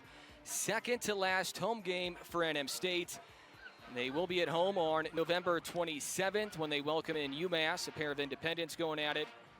But first, the Aggies will have to travel to Tuscaloosa and to Lexington to play back-to-back SEC programs. Those would be tough games, but those are games that, players want to play in because they want to see what it's like to match up and say, you know what, I have enough to go one-on-one with whoever. So that's a good opportunity to do that. 2 good games. We were talking earlier off the air about a guy like Sage Dockstader, who certainly has a pro future, a potential NFL draft pick. And if you put good tape together against Bama and Kentucky, that could go a long way. Bonner gets rid of it. Trevor Brohard was crawling towards him. And it's going to bring up 2nd down and 10. Trevor Brohard, maybe this is a good time to tell his uncle's story. Joe Lehocky, who I know from Albuquerque, said his sons were babysitting him, Joe and David Lehocky there, and Trevor and his younger brother were there, and they came home and said, well, how'd it go? And he said, it was good, except for, Trevor, he runs into the wall, falls down, and immediately jumps up and says, is that all you got? I think he was destined to be that hard-hitting linebacker. And that sounds like Trevor Brohard for sure. Tompkins hangs on. How about that catch? He collided with 2 black jerseys, and the 5'8" senior from Fort Myers hangs onto the football. And he got up. Let's watch how high he gets up in the air. So that was good defense. I mean, you have guys on him right there. Quick slant, incomplete, intended for Derek Wright. I just remember the Rio Rancho Rocket, Chris Williams, making some of those catches where he would jump, and I promise he would jump, and his feet would be at our shoulder. Tompkins got up, and so now I know when I was talking to the coaches, they were saying, oh, we got to keep our eye on 13. 13 gets the ball, we're in trouble. Yeah, that's right. He's a very good athlete. It's amazing, too, how he hangs onto the football when there's big-time coverage like that, where there was 2 defenders colliding with him, and he was able to hang on. Logan Bonner throws it across the middle, caught. Derek Wright, he makes the catch. Senior out of Sterling, Utah, transfer from Snow, JUCO. Yeah, that's tough when you're back there. You're in man, and you got your guy, and so you're trying to put pressure on. So you got to be one-on-one. You don't want to give anything deep, and he let it underneath. Big run up the middle for Tyler Jr., and he's down to the 11.5-yard line. Aggies of Utah State driving the football. 19-yard gain on the explosion. Best run today for Tyler Jr., a transfer from Oregon State.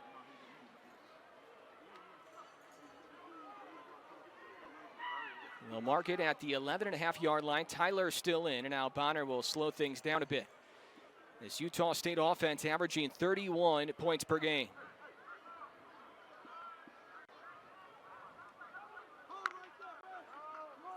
Bonner will give it. Tyler finds a hole, stays on his feet, and he reaches down to the 1. The Aggies had him stopped for no gain, and he finds his way down to the 1-yard line, and a player is down right now for New Mexico State. So this is why they say you have to keep your head up. If you put your head down, that's exactly what happens, that you get put in a position where they're throwing a little move on you, and you can't see it because your head is down. Head has to be up at all times. We should have had that tackle in the backfield. Instead, he pushes it down to the 1-yard line.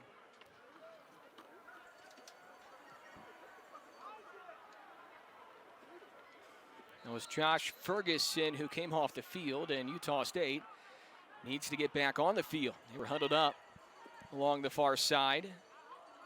They're moving the football here down to the 1-yard line.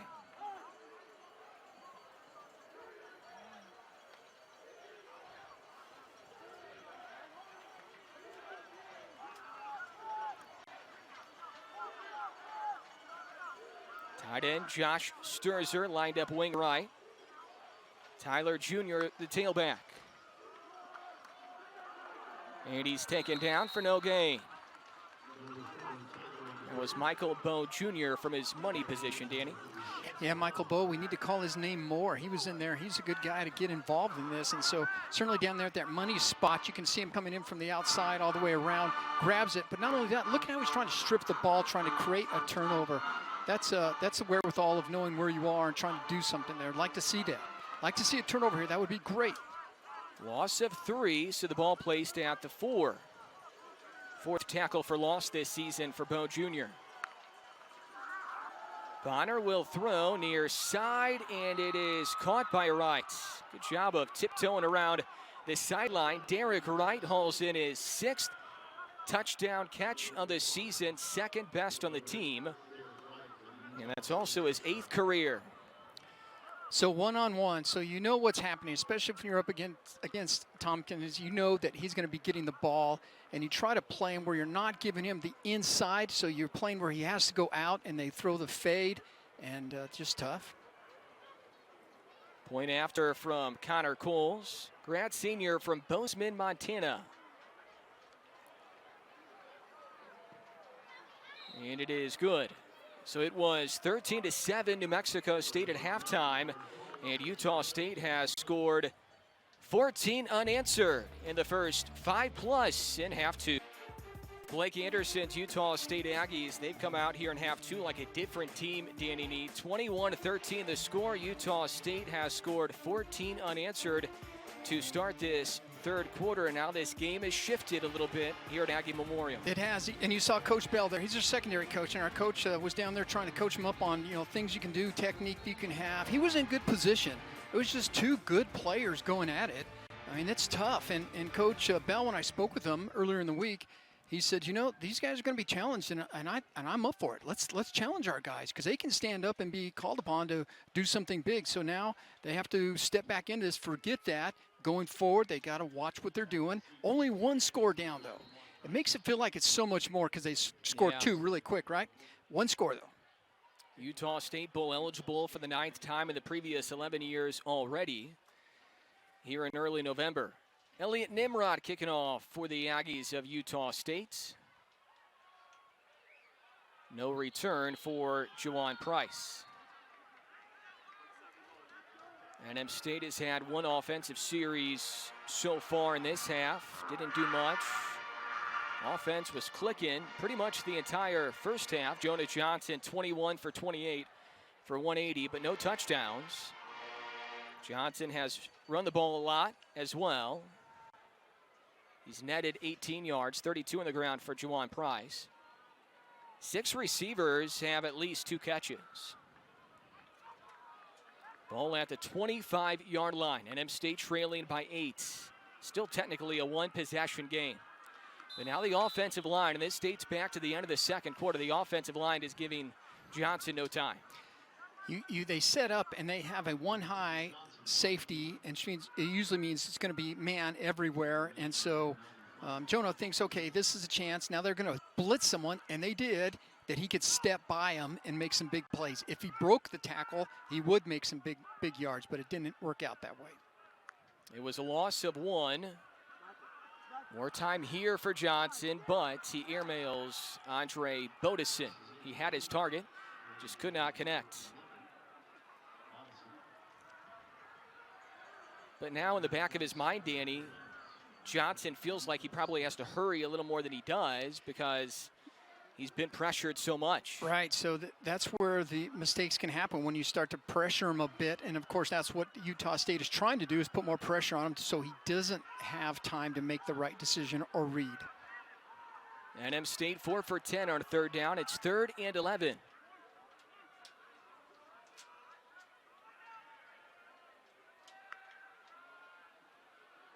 Heavy rush from Utah State. It comes up the middle as well, and the pass is incomplete.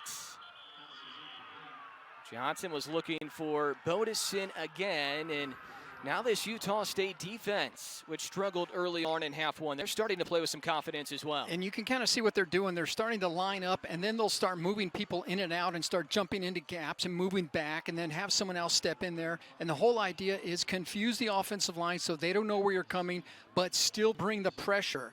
And the pressure is what's really getting tough there because he has no time to sit back there and make the read and throw the ball. So that's their objective. So that's what they're doing. So now it's important for Coach Martin to get back and say, fine, how do we get him out of that? How do we get him back into something we can manage? 3rd punt of the day for Carlson, and a fair catch is called for by Jordan Nathan. Punt of 40 yards for Carlson. He was averaging 47 per punt in the day before that one. Utah State football once again, 8:50 left in quarter 3. And this offense for Utah State, Danny, it's looked different here in the second half, hasn't it? Yeah, they've come back and had one explosion play and then just took another series and methodically just went all the way down the field, completely different. Now, Elion Noah, sophomore running back in the backfield with the quarterback Bonner, and he'll get the carry on first down. He runs it up to the 40.5-yard line. A gain of 4.5. Still haven't seen Gentry or Pilate Makakona. Noah last week, 23 carries, a career high 111 against Hawaii. Bonner will throw on second down. He had Tompkins, who might have actually been out of bounds early on in the route. And they're going to say it was caught by Devin Tompkins, who was tiptoeing around that sideline. He hauls it in for 17. Yeah, that's a tough one back there because they found a big hole right in there, right in between. And I think everyone was saying, no, he was out, but they called him in. They had an official was right there.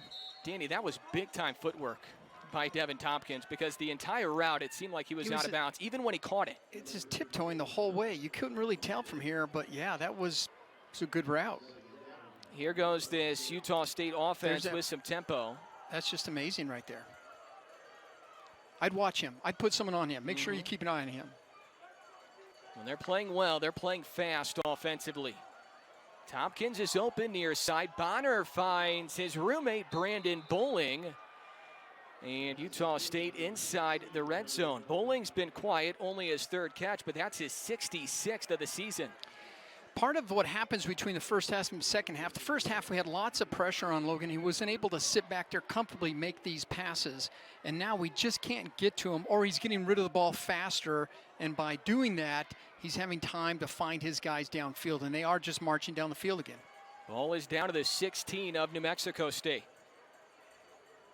Aggies creeping up and showing some pressure here. Noah finds a hole on the edge. And he's finally pushed out of bounds inside the 10. Kayla Mills got an arm on him.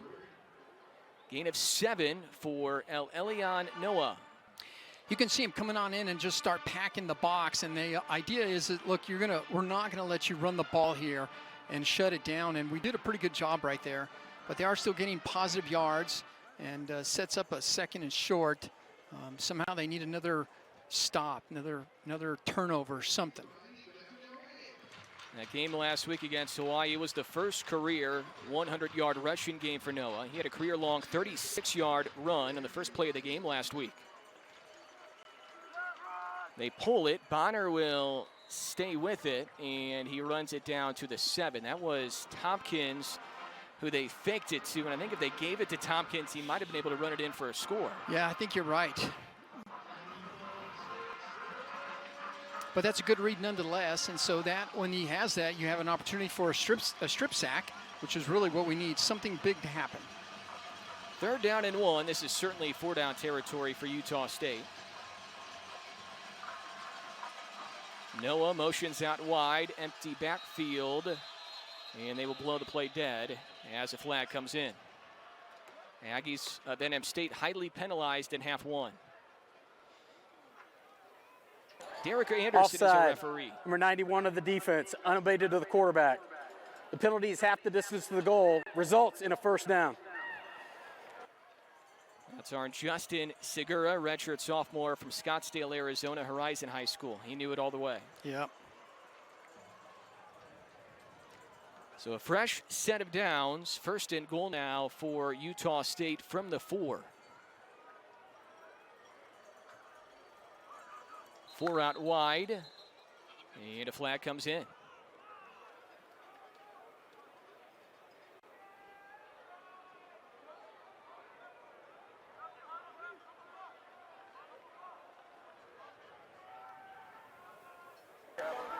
Delay of game, disconcerting signals. Number 6 of the defense. Penalty is half the distance to the goal, first down. We've seen that call a number of times this year. This one's on Michael Bowe. I've heard that call at least 3 or 4 times this year, Danny. Yeah, I think what happens when you get down there and the quarterback's using his voice to pull you off and do other things, and you start to pare it back or do things, and they call you for, getting in there and interrupting. Noah the tailback. 3 receivers top side of the screen. Tompkins, McGriff, and Bowling. Bottom side is right. Bonner will keep it, and Michael Bowe Jr. wasn't fooled one bit. That's a great job by Michael Bowe there. He saw what happened. He broke down so he wasn't out of position. His body was underneath him to make a tackle. So there he is. He breaks down and says, no, you can't go outside or inside. I have you pegged. Nothing he can do. That's a great job right there. Second tackle for loss today for Bowe. He had 3 tackles for loss in the first 8 games. Also 3 fumble recoveries this year for the redshirt senior out of Plantation, Florida. 5 and change left in quarter number 3. Utah State has outscored NM State 14-0 here in the third. Noah up the middle, and a second effort gets him in. Touchdown run of 4 yards for El Elyon Noah, his third during his sophomore season. Yeah, hard to tell from here, but it looks like we had him stopped initially, but he just kept driving through there and was able to push that across the goal line.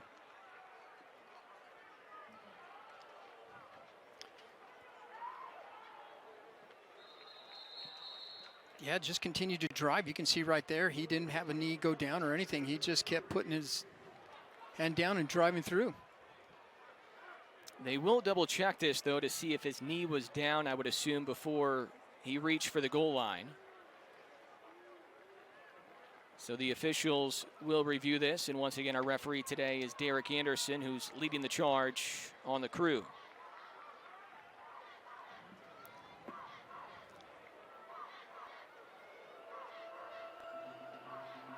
That was Dylan Early who came in late. Hard to tell, Danny, if his knee was down or not. Tell. It didn't look like it from here, but it's hard to tell at this angle. And the call on the field is touchdown, so if there's not enough evidence to change it, then it will stay, and it's going to be 27-13 Utah State. It was 13-7 New Mexico State at halftime. 54-yard touchdown catch by Tompkins early on in this quarter. 4-yard touchdown catch by Derek Wright. And now, for the moment, a 4-yard touchdown run by El Elyon Noah. Looks like his knee is actually on the defender itself and never touched the ground, which you can do, and you can just keep driving through there, which he knew that, and put his hand down and just kept driving through. Looks like the officials have the call. After further review, the ruling on the field stands. Touchdown. So 8 plays, 64 yards, covering 342. Touchdown run of 4 yards for Noah. Such a good start for New Mexico State in the first quarter especially, and really the first half in total. And it's been an entirely different story in the third quarter. Point after from Connor Coles. Kotzin, the punter, will hold. And it's 28-13 Utah State. This is their final non-conference game. They were picked 5th in the Mountain West Mountain Division during the preseason. This is a program that struggled last season during that weird and wacky pandemic year. They were 1-5 last season, now 6-2 this year, in position to go to 7-2.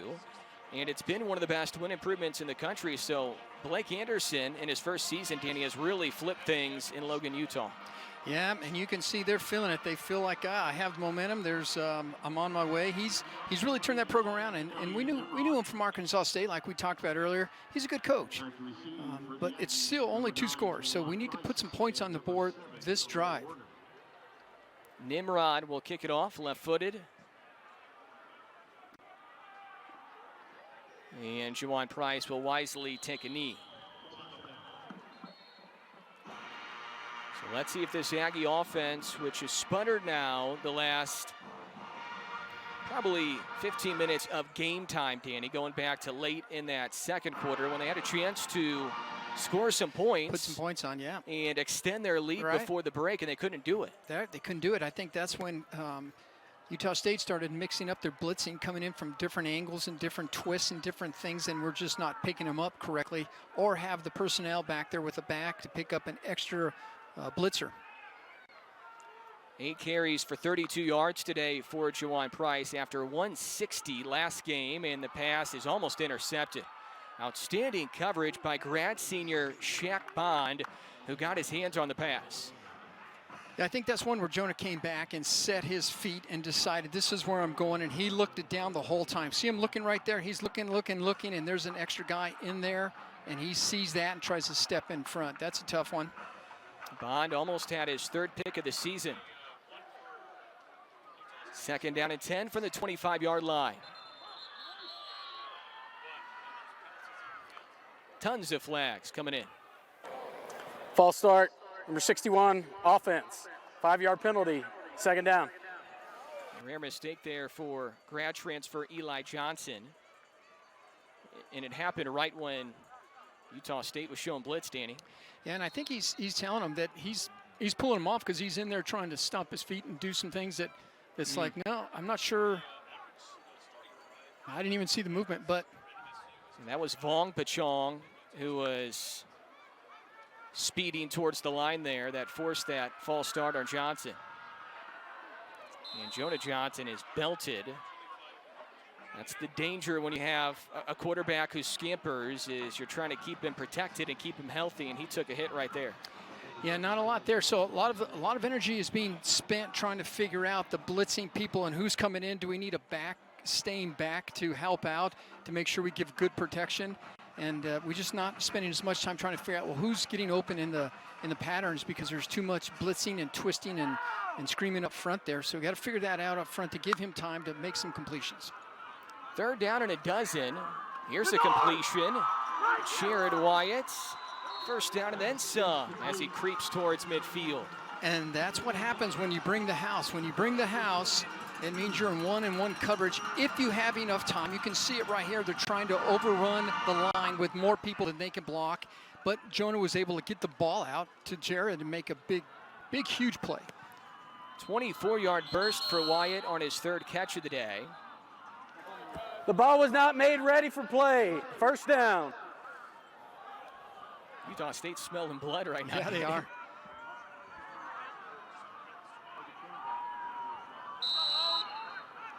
First down and 10, just shy of midfield. NM State trying to work their way back into this one. Johnson looks right, throws right, flag in. Catch made by Cole Harity, who was the busiest man in the field in the first half. His first catch in half 2, his 9th for the game, and a man is down for Utah State in addition to the flag. Offside, number 9, defense, lined up in the neutral zone. 5-yard penalty, replay 1st down.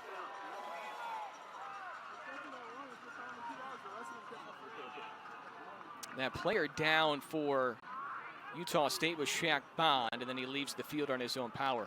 Penalty was on Jalen Bannerman.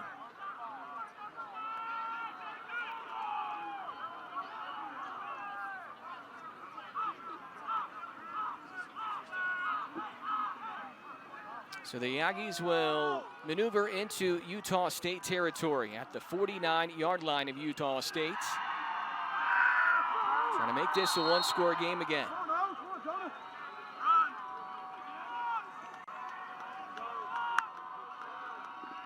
Johnson will throw it again. A little hesitation.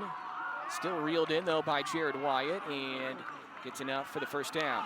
He needed 5, he gets 6. So no blitzing, no anything. They're sitting back in a zone. We're just going to play some base defense for Utah State. And when that happens and everyone is accounted for and Jonah has time, the receivers are finding open spots to sit down, and he's been great on finding those people. It's when they bring the blitz that's when it starts making really trouble for that line. Alex Escobar, the running back alongside Johnson. Underneath, good catch, Andre Bodison. I don't know how did he get that off? Hung on to it. Yeah, or can't make the catch too. Lots of pressure, Jonah. They're bringing a linebacker that came untouched, and he got rid of the ball immediately. That's what I thought you were talking about. How did he get the ball out without getting knocked down? But Andre also made a good catch, going quick. Bodison gets 8. Escobar trying to run for the 1st down, and looks like he has enough to move the chains. Number 21, Needed 2, and he gets 2, and then maybe a few more inches past that. And the chains will move for a 1st down, or will they not? The spot looked good. Wow. The line judge hasn't moved it yet.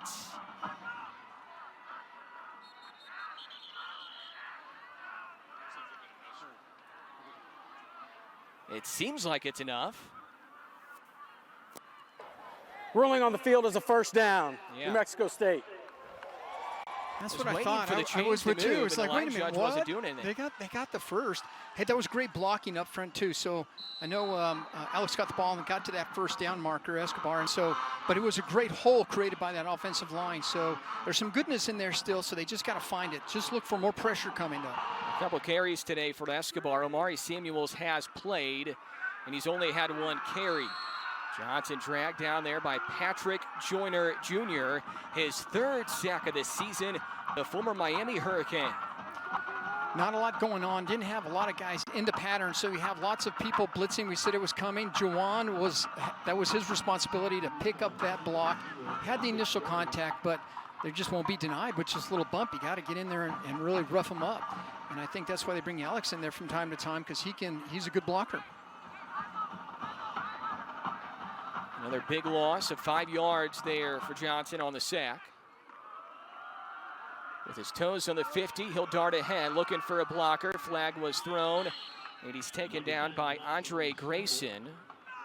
And there's been a ton of penalties here in this third quarter.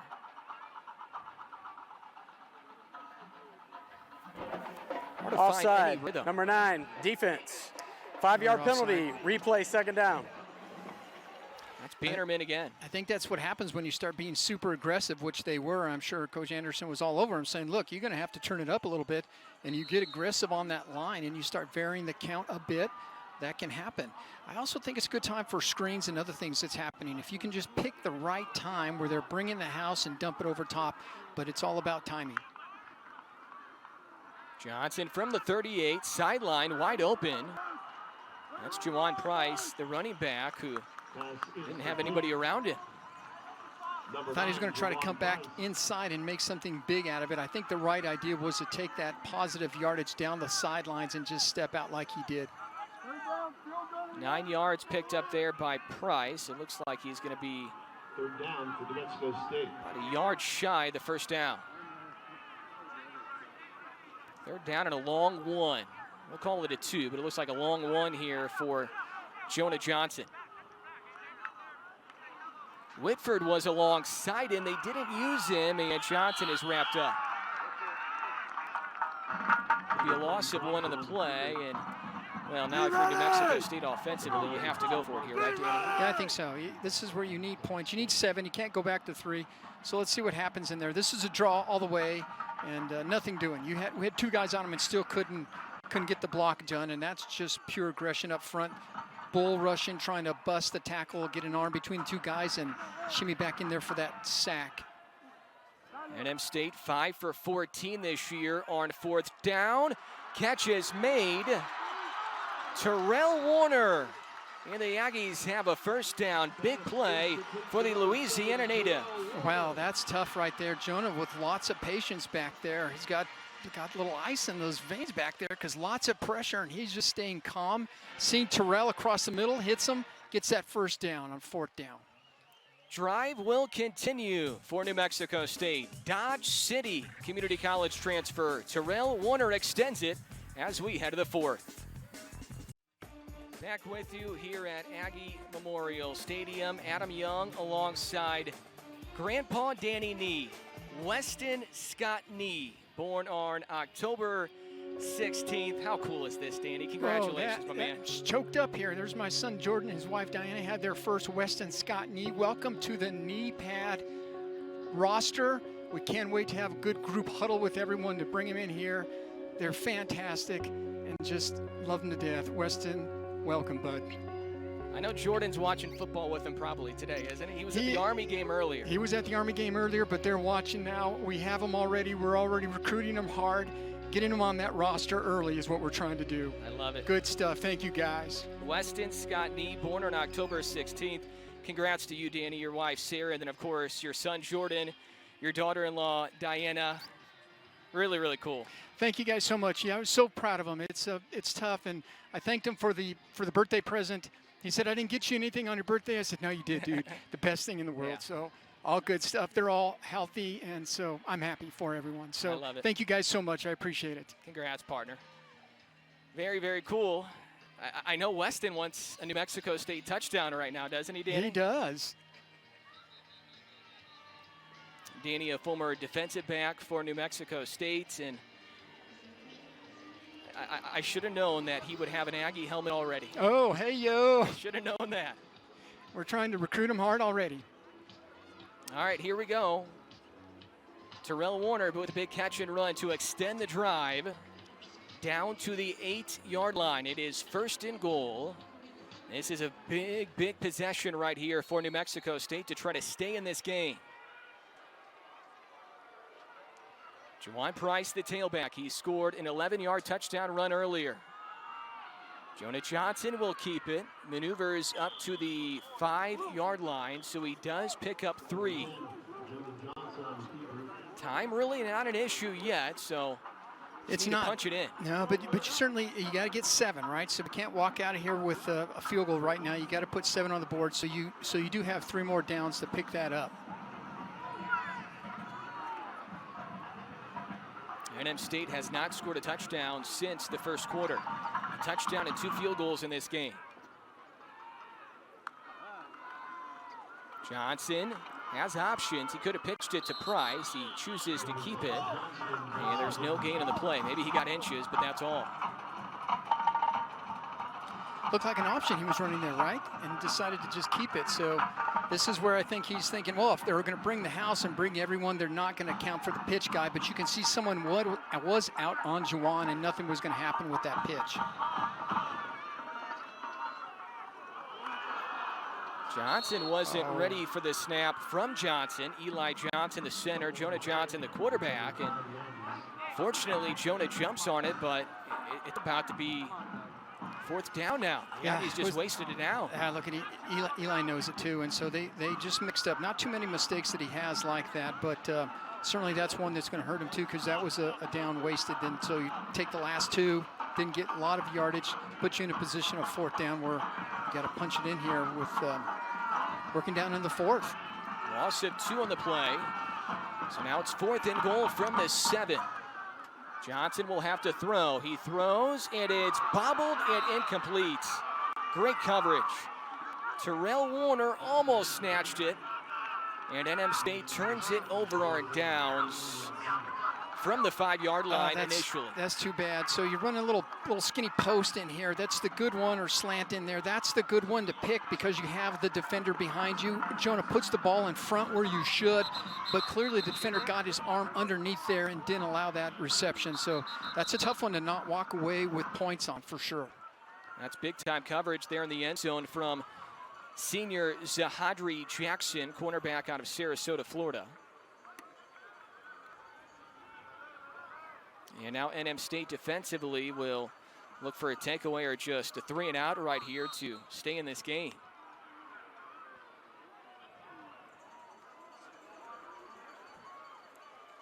Logan Bonner back at quarterback for Utah State. From his own end zone, home run ball down the sideline. Tompkins is there. What a grab. This kid's unbelievable. I'm speechless, Adam. As we stand up here and he throws that ball all the way up, clearly that's a 50-50 ball that coach was talking about in the press conference. Says they throw a ton of them. Look at his arm too, by the way. He lets this thing rip. We're in good position, right? That's good coverage right there. You're right there on him, 50-50, and he just goes up. It's amazing. He's 5'8", 155 pounds, and he does not play False like start. Everybody but the center. Offense. 5-yard penalty. 1st down.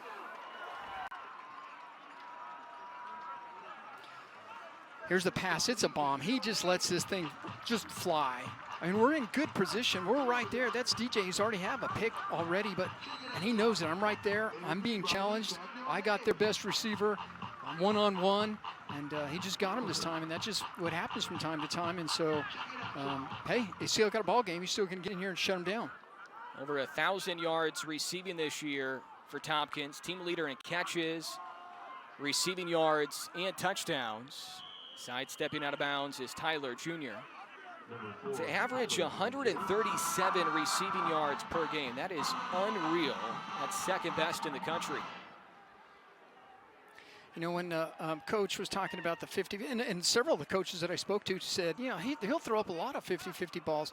I think now I know why. Because when you have someone that's so dynamic that can make a play, you got a great percentage. It's just all statistics, right? Ball at the 45-yard line. 2nd and 13. Bonner has to get rid of it quickly. He does, and the Aggies are right there. Good tackle by Cyrus Dumas, bringing down Derek Wright, who caught a touchdown pass of 4 yards in quarter 3. Cyrus looks fired up here. So here he is right there. Quick dump to the outside. They're looking to get some extra yardage and get a blocker, extra blocker that's going to go get him. Cyrus has had nothing to do with that. He closes down so fast on that. Couldn't get a block on it. Original line of scrimmage is the 42. Ball at the 44. 3rd and a dozen. Bonner 18 for 26 today, 299, 3 touchdowns and a pick. Interception came from DJ McCullough. Utah State 0 for 3 on 3rd down. They haven't had many. Bonner tosses, catches made, 1st down. That's Kyle Van Leeuwen, the sophomore out of Provo, Utah, where BYU is located. You have to try to tighten up this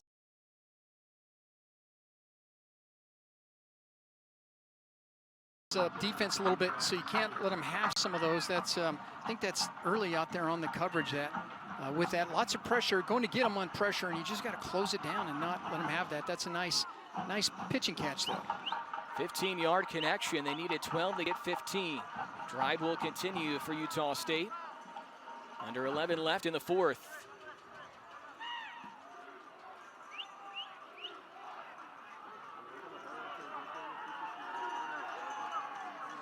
Logan Bonner slowing things down.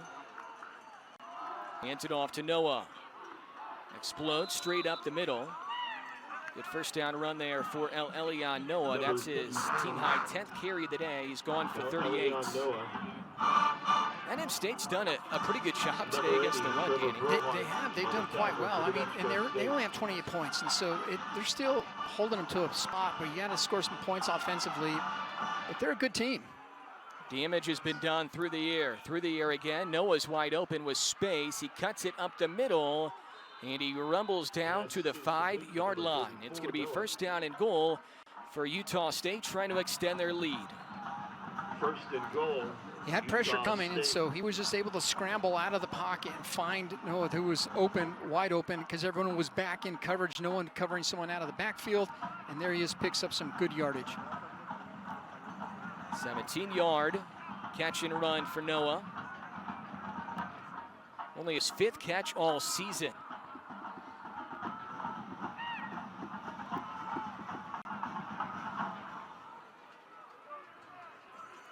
Tight end Carson Terrell is in the formation to the left of the line.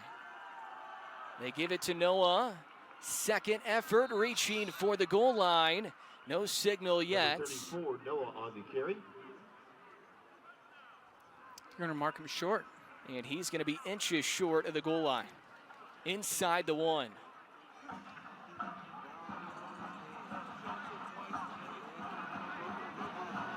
And Utah State's okay to use some clock here as well.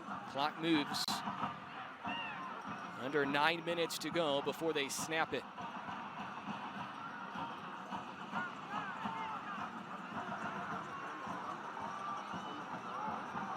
They've also dominated time of possession here in this 2nd half.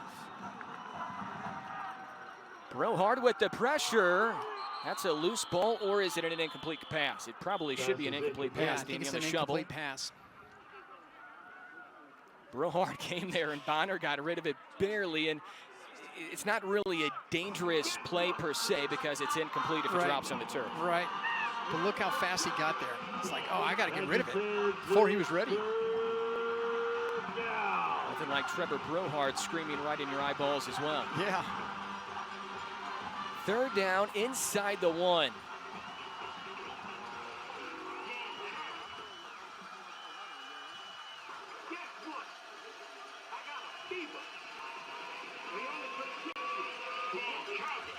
Noah, the running back. They're going to throw it. And it's caught by the 6'6" Justin McGriff. On a 3rd and inches. Utah State hooks up with McGriff. Bonner throws the touchdown, his 4th, and McGriff his 6th career touchdown reception. You know, again, we're in good position. We're right there. That's Cyrus Dumas on coverage. But at 6'6", it's very tough when the ball is thrown high, and he can catch that at the highest point. And he already starts at 6'6", gets his arms up, and then jumps. It makes it tough. We've talked about the size of Tompkins, who's only 5'8", Bowling, who's only 5'9". McGriff is that big target for Logan Bonner, standing at 6'6", 215 pounds. And this second half domination continues for Utah State. Utah State has outscored NM State 28-0 in the half. They now lead 35-13. 13-7 at halftime. They led 10-0 after 1 quarter. But here in half 2, Utah State has outscored NM State 28-0, and now you look up and they lead by 22. So now you're in a position where you have to start taking some risks. How big, and you already said this off camera, but how big was that Cyrus pick that he just couldn't get his arms on? He turns that around, and it changes the complexion of the game. Yeah, Dumas jumped a route early on in the 3rd quarter. If he catches the ball, he runs it in for a pick 6, and then it's 20-7 NM State. Instead, he dropped it a few plays later. 54-yard touchdown catch by Tompkins, his first of 2 really long catches here in this half alone. And look at the scoreboard, and now it's 35-13.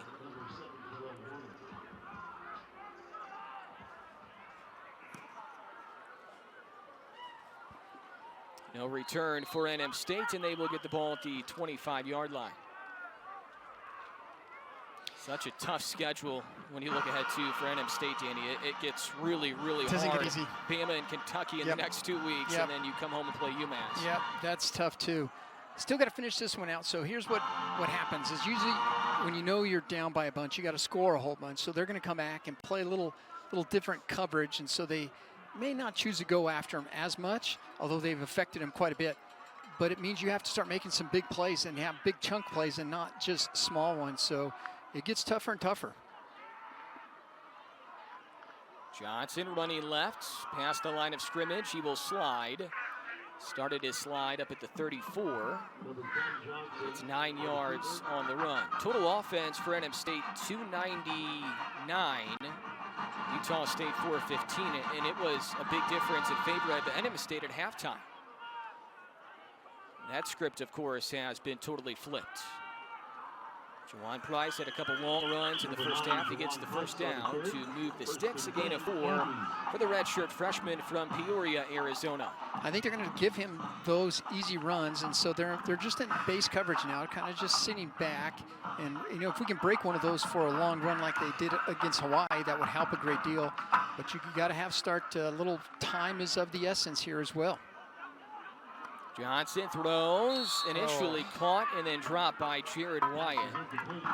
Looks like he had it too. Looks like he bobbled it and re-caught it, and then it just couldn't bring it in.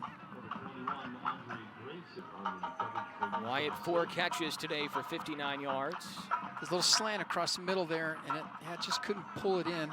But that's okay because that stops the clock, so now you're able to regroup and figure out what you need to do to get another big chunk play here.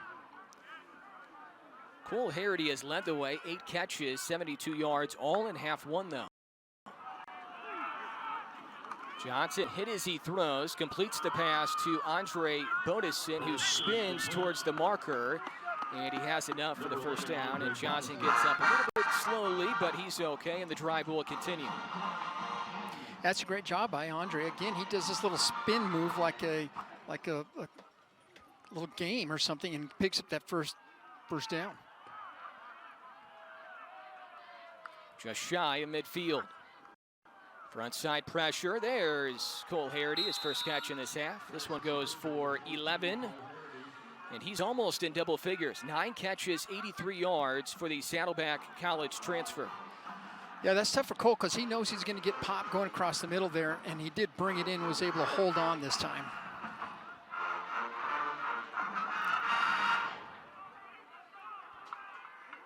he was popped pretty hard on one of his near catches in the first half. Out route, hauled in. Andre Bodison with his stiff arm and a few more as he stiff arms Cash Gilliam along the sideline. Move the chains again. Gain of 12. Dump it out quickly. Let Andre get as much as he can. Stiff arm, those big long arms, and pick up extra yards. Alex Escobar is in it running back. Two men coming right at Jonah, and he lofts it out of bounds. That was Marcus Moore and Hale Motuapuaka coming right at Jonah Johnson up the middle.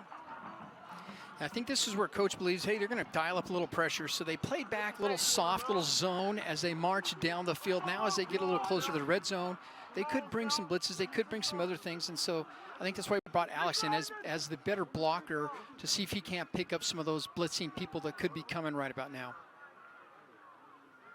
Bodison in motion, right side of your screen.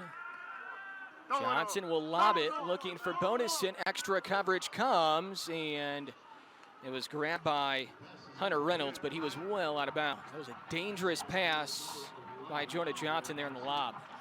Yeah, that's a tough one. That's putting our big guy up against theirs and saying, hey, look, we have someone that's 6'5", that can go up for the ball as well.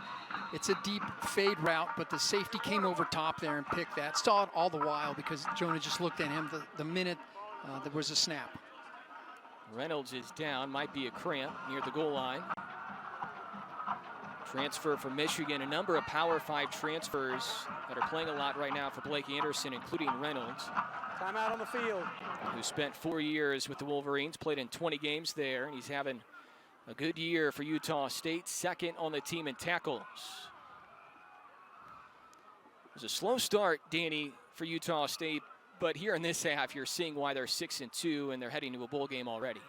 Yeah, they made some good adjustments, and a play here and there. Seems like the story of Aggie, right? This whole year, it's like a play here or there, but they did make some good adjustments. They didn't panic. Once they dialed up the pressure on defense, it just kind of everything started unraveling a little by little. So Reynolds will head off. And it will be 3rd down and 10 for the New Mexico State offense. In danger here of dropping to 1-8 on the season. Lone win against South Carolina State FCS program. Still looking for that first FBS win. A lot of close games during that recent 3-game road stretch. Almost got one against San Jose State, almost got one against Hawaii in the most recent game. Led by 6 today at the break, led by 10 after 1 quarter.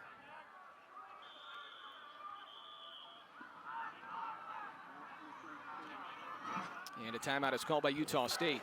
Timeout, Utah State. Their first of the half. Media timeout.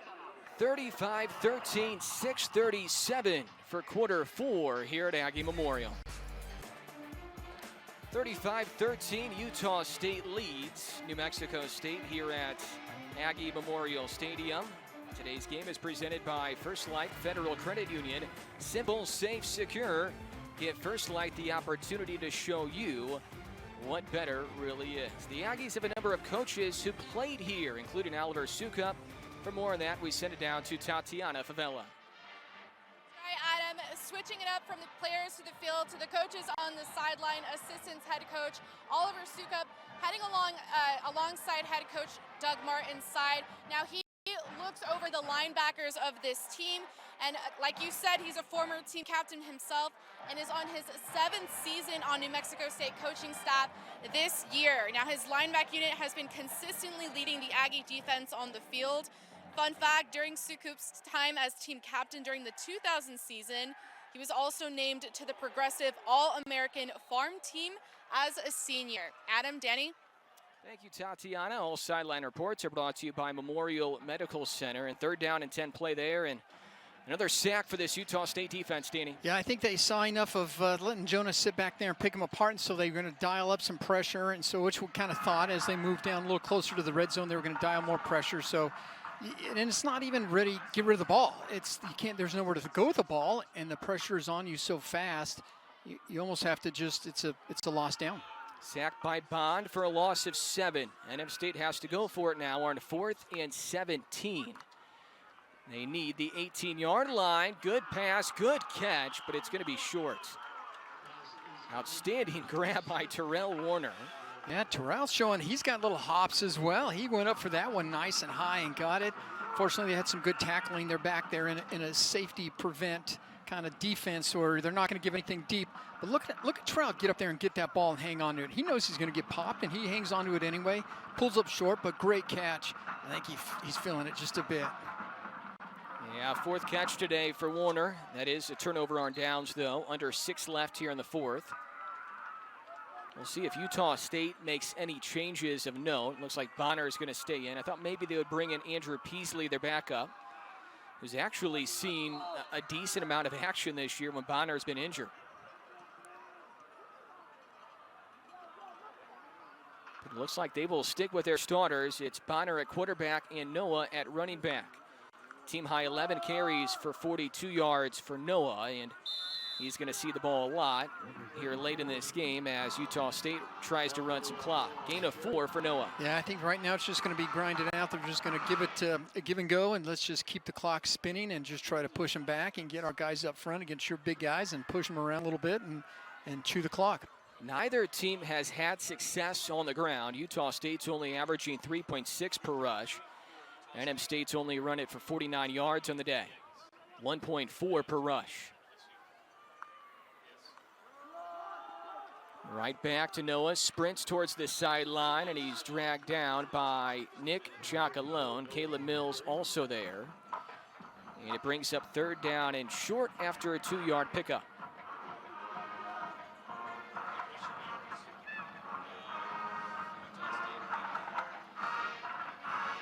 Utah State will have San Jose State next weekend as they head back to Mountain West play. The Aggies of Utah State, 4-1 this year in Mountain West play. No loss game against Boise State at home. And they're going to improve to 4-0 on the road.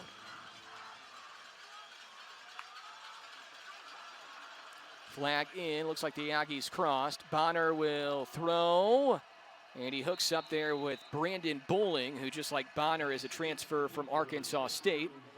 Came over with head coach Blake Anderson. I think the Aggies Offside, number 48, defense. That penalty is declined. The result of the play is a 1st down. I think Coach brings in Eric Marsh and Nick Jacalone, get some time, do some things in there, and we're just trying to pressure them a little bit and show that we're going to come in and pull out of it. And I think it just stepped across there and got in the neutral zone. Too many penalties today for NM State. Way too many. Noah again. A plunge forward. Brought down by Chris Ojo. 4-yard sprint there for Noah. Yeah, a lot of penalties. Think about all the times we've missed counts, or there was an offsides on defense where we're jumping, or offense where they're coming in there and we jump because we're not sure of who's got who, and there's just a lot of miscues in there, and those are the tough ones. And NM State recently, in their last couple of games, they haven't had miscues like that. They've had them here today for sure. Noah breaks a tackle, and he dives across midfield, and his knee might have touched down a yard shy of the yardage needed. He needed 6, he gets 5. 3rd and 1 now.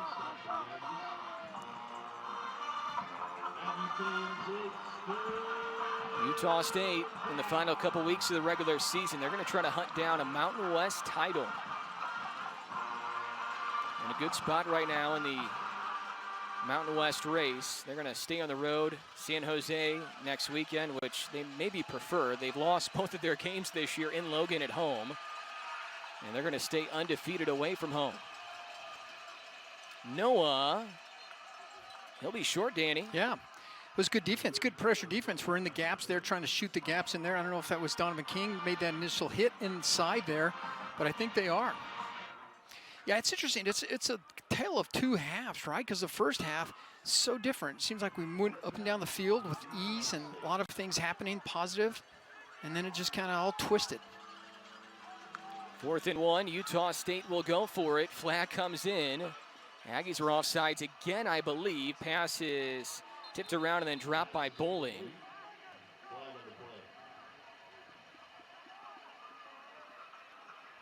And we'll see what the flag is about from Derek Anderson. 48 defense. It's a 5-yard penalty, results in a first down. That's twice. Eric Marsh, Buckeye, Arizona native linebacker, crossing that line, trying to show some pressure. Yeah, I think the rule is basically when you do something once in a game, okay. When you do it twice, I think the coaches will find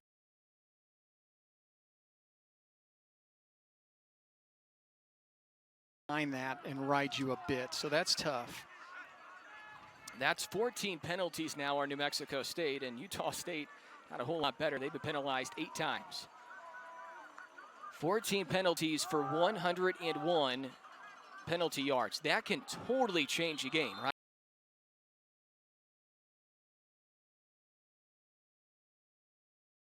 Yeah. That was John Gentry on the carry, his first today. Sophomore out of Houston. 55 carries for 204 coming in.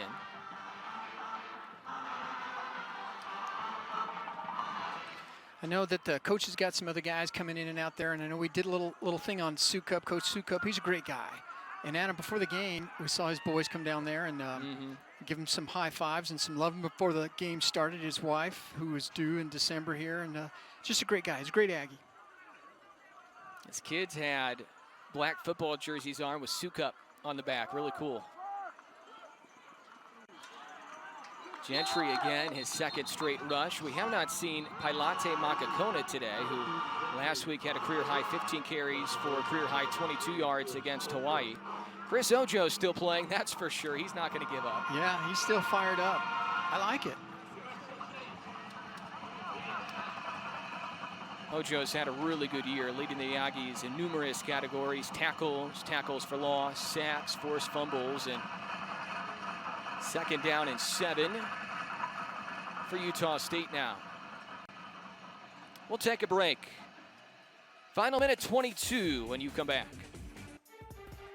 Final minute 22 from Aggie Memorial Stadium. Blake Anderson in his first year at Utah State. His Aggies will leave with their 7th win of the season. They accomplished bowl eligibility a week ago with their win against Hawaii. They're going to go to 4-0 now on the road. Impressive win early on in the year in Pullman, at Washington State, also road wins at Air Force and at UNLV. And despite a good first quarter and overall a pretty good first half, NM State will fall to 1-8 on the season. 3rd and 8 for Utah State.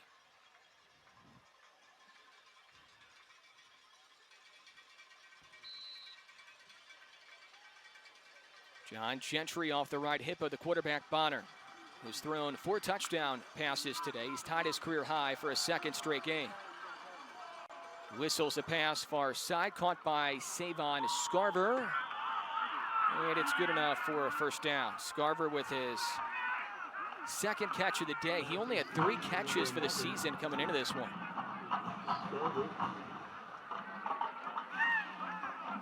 You know, in spite of the record, as I talked to all the coaches this week, trying to get going, kind of get ready, trying to figure out what's the plan. I asked about the players. You know, what do they like at practice, and all of them agreed that, you know, these are good college athletes that they don't give up. They're just because of the record. They're there, busting their tail every day at practice, and I appreciate that. That's a good point, Danny. Doug Martin has said if you come out to a practice and you don't know what the record is, they're not practicing like a 1-7 football team. They're practicing like a team that's still fighting for something. Right. No question about it. And this is a tough spot, too, when you know you're not going to be bowl eligible. You're not in the league, so you're not going towards a conference championship. You're playing those final 3 games after today for film, and you're doing it because you're playing at this level, too. You're playing at the FBS level. Right. This is an opportunity a lot of people would really want to have. Yeah, it's a gut check to see, you know, are you all in or not? If you're just going to be in when things are good, are you in when things aren't so good? And it's a good gut check. Gentry trying to bounce it to the edge, and Jock alone, and Brohard trying to slow him down like a wrestler. Yeah, I think Brohard was up there saying, yeah, is that all you got? Just like the story. It was like, that's a great story. It just appears that he's that way all the time. It's all go, all gas. Let's get it done. Whistle to whistle. So the clock will run out. Utah State improves to 7-2. Their win streak is extended to 4 straight wins. New Mexico State loses their 5th in a row. And Doug Martin's crew is now 1-8 on this season. NM State will have Alabama, second-ranked team in the country, and then Kentucky. Kentucky's in the top 20. And then come home on November 27th to play UMass, and Utah State will get back to conference play as they travel to San Jose and play San Jose State next weekend. Just need to play 4 quarters, Danny. We said that after the first quarter, we'll see if the Aggies of NM State could keep their foot on the gas pedal and just could not do so.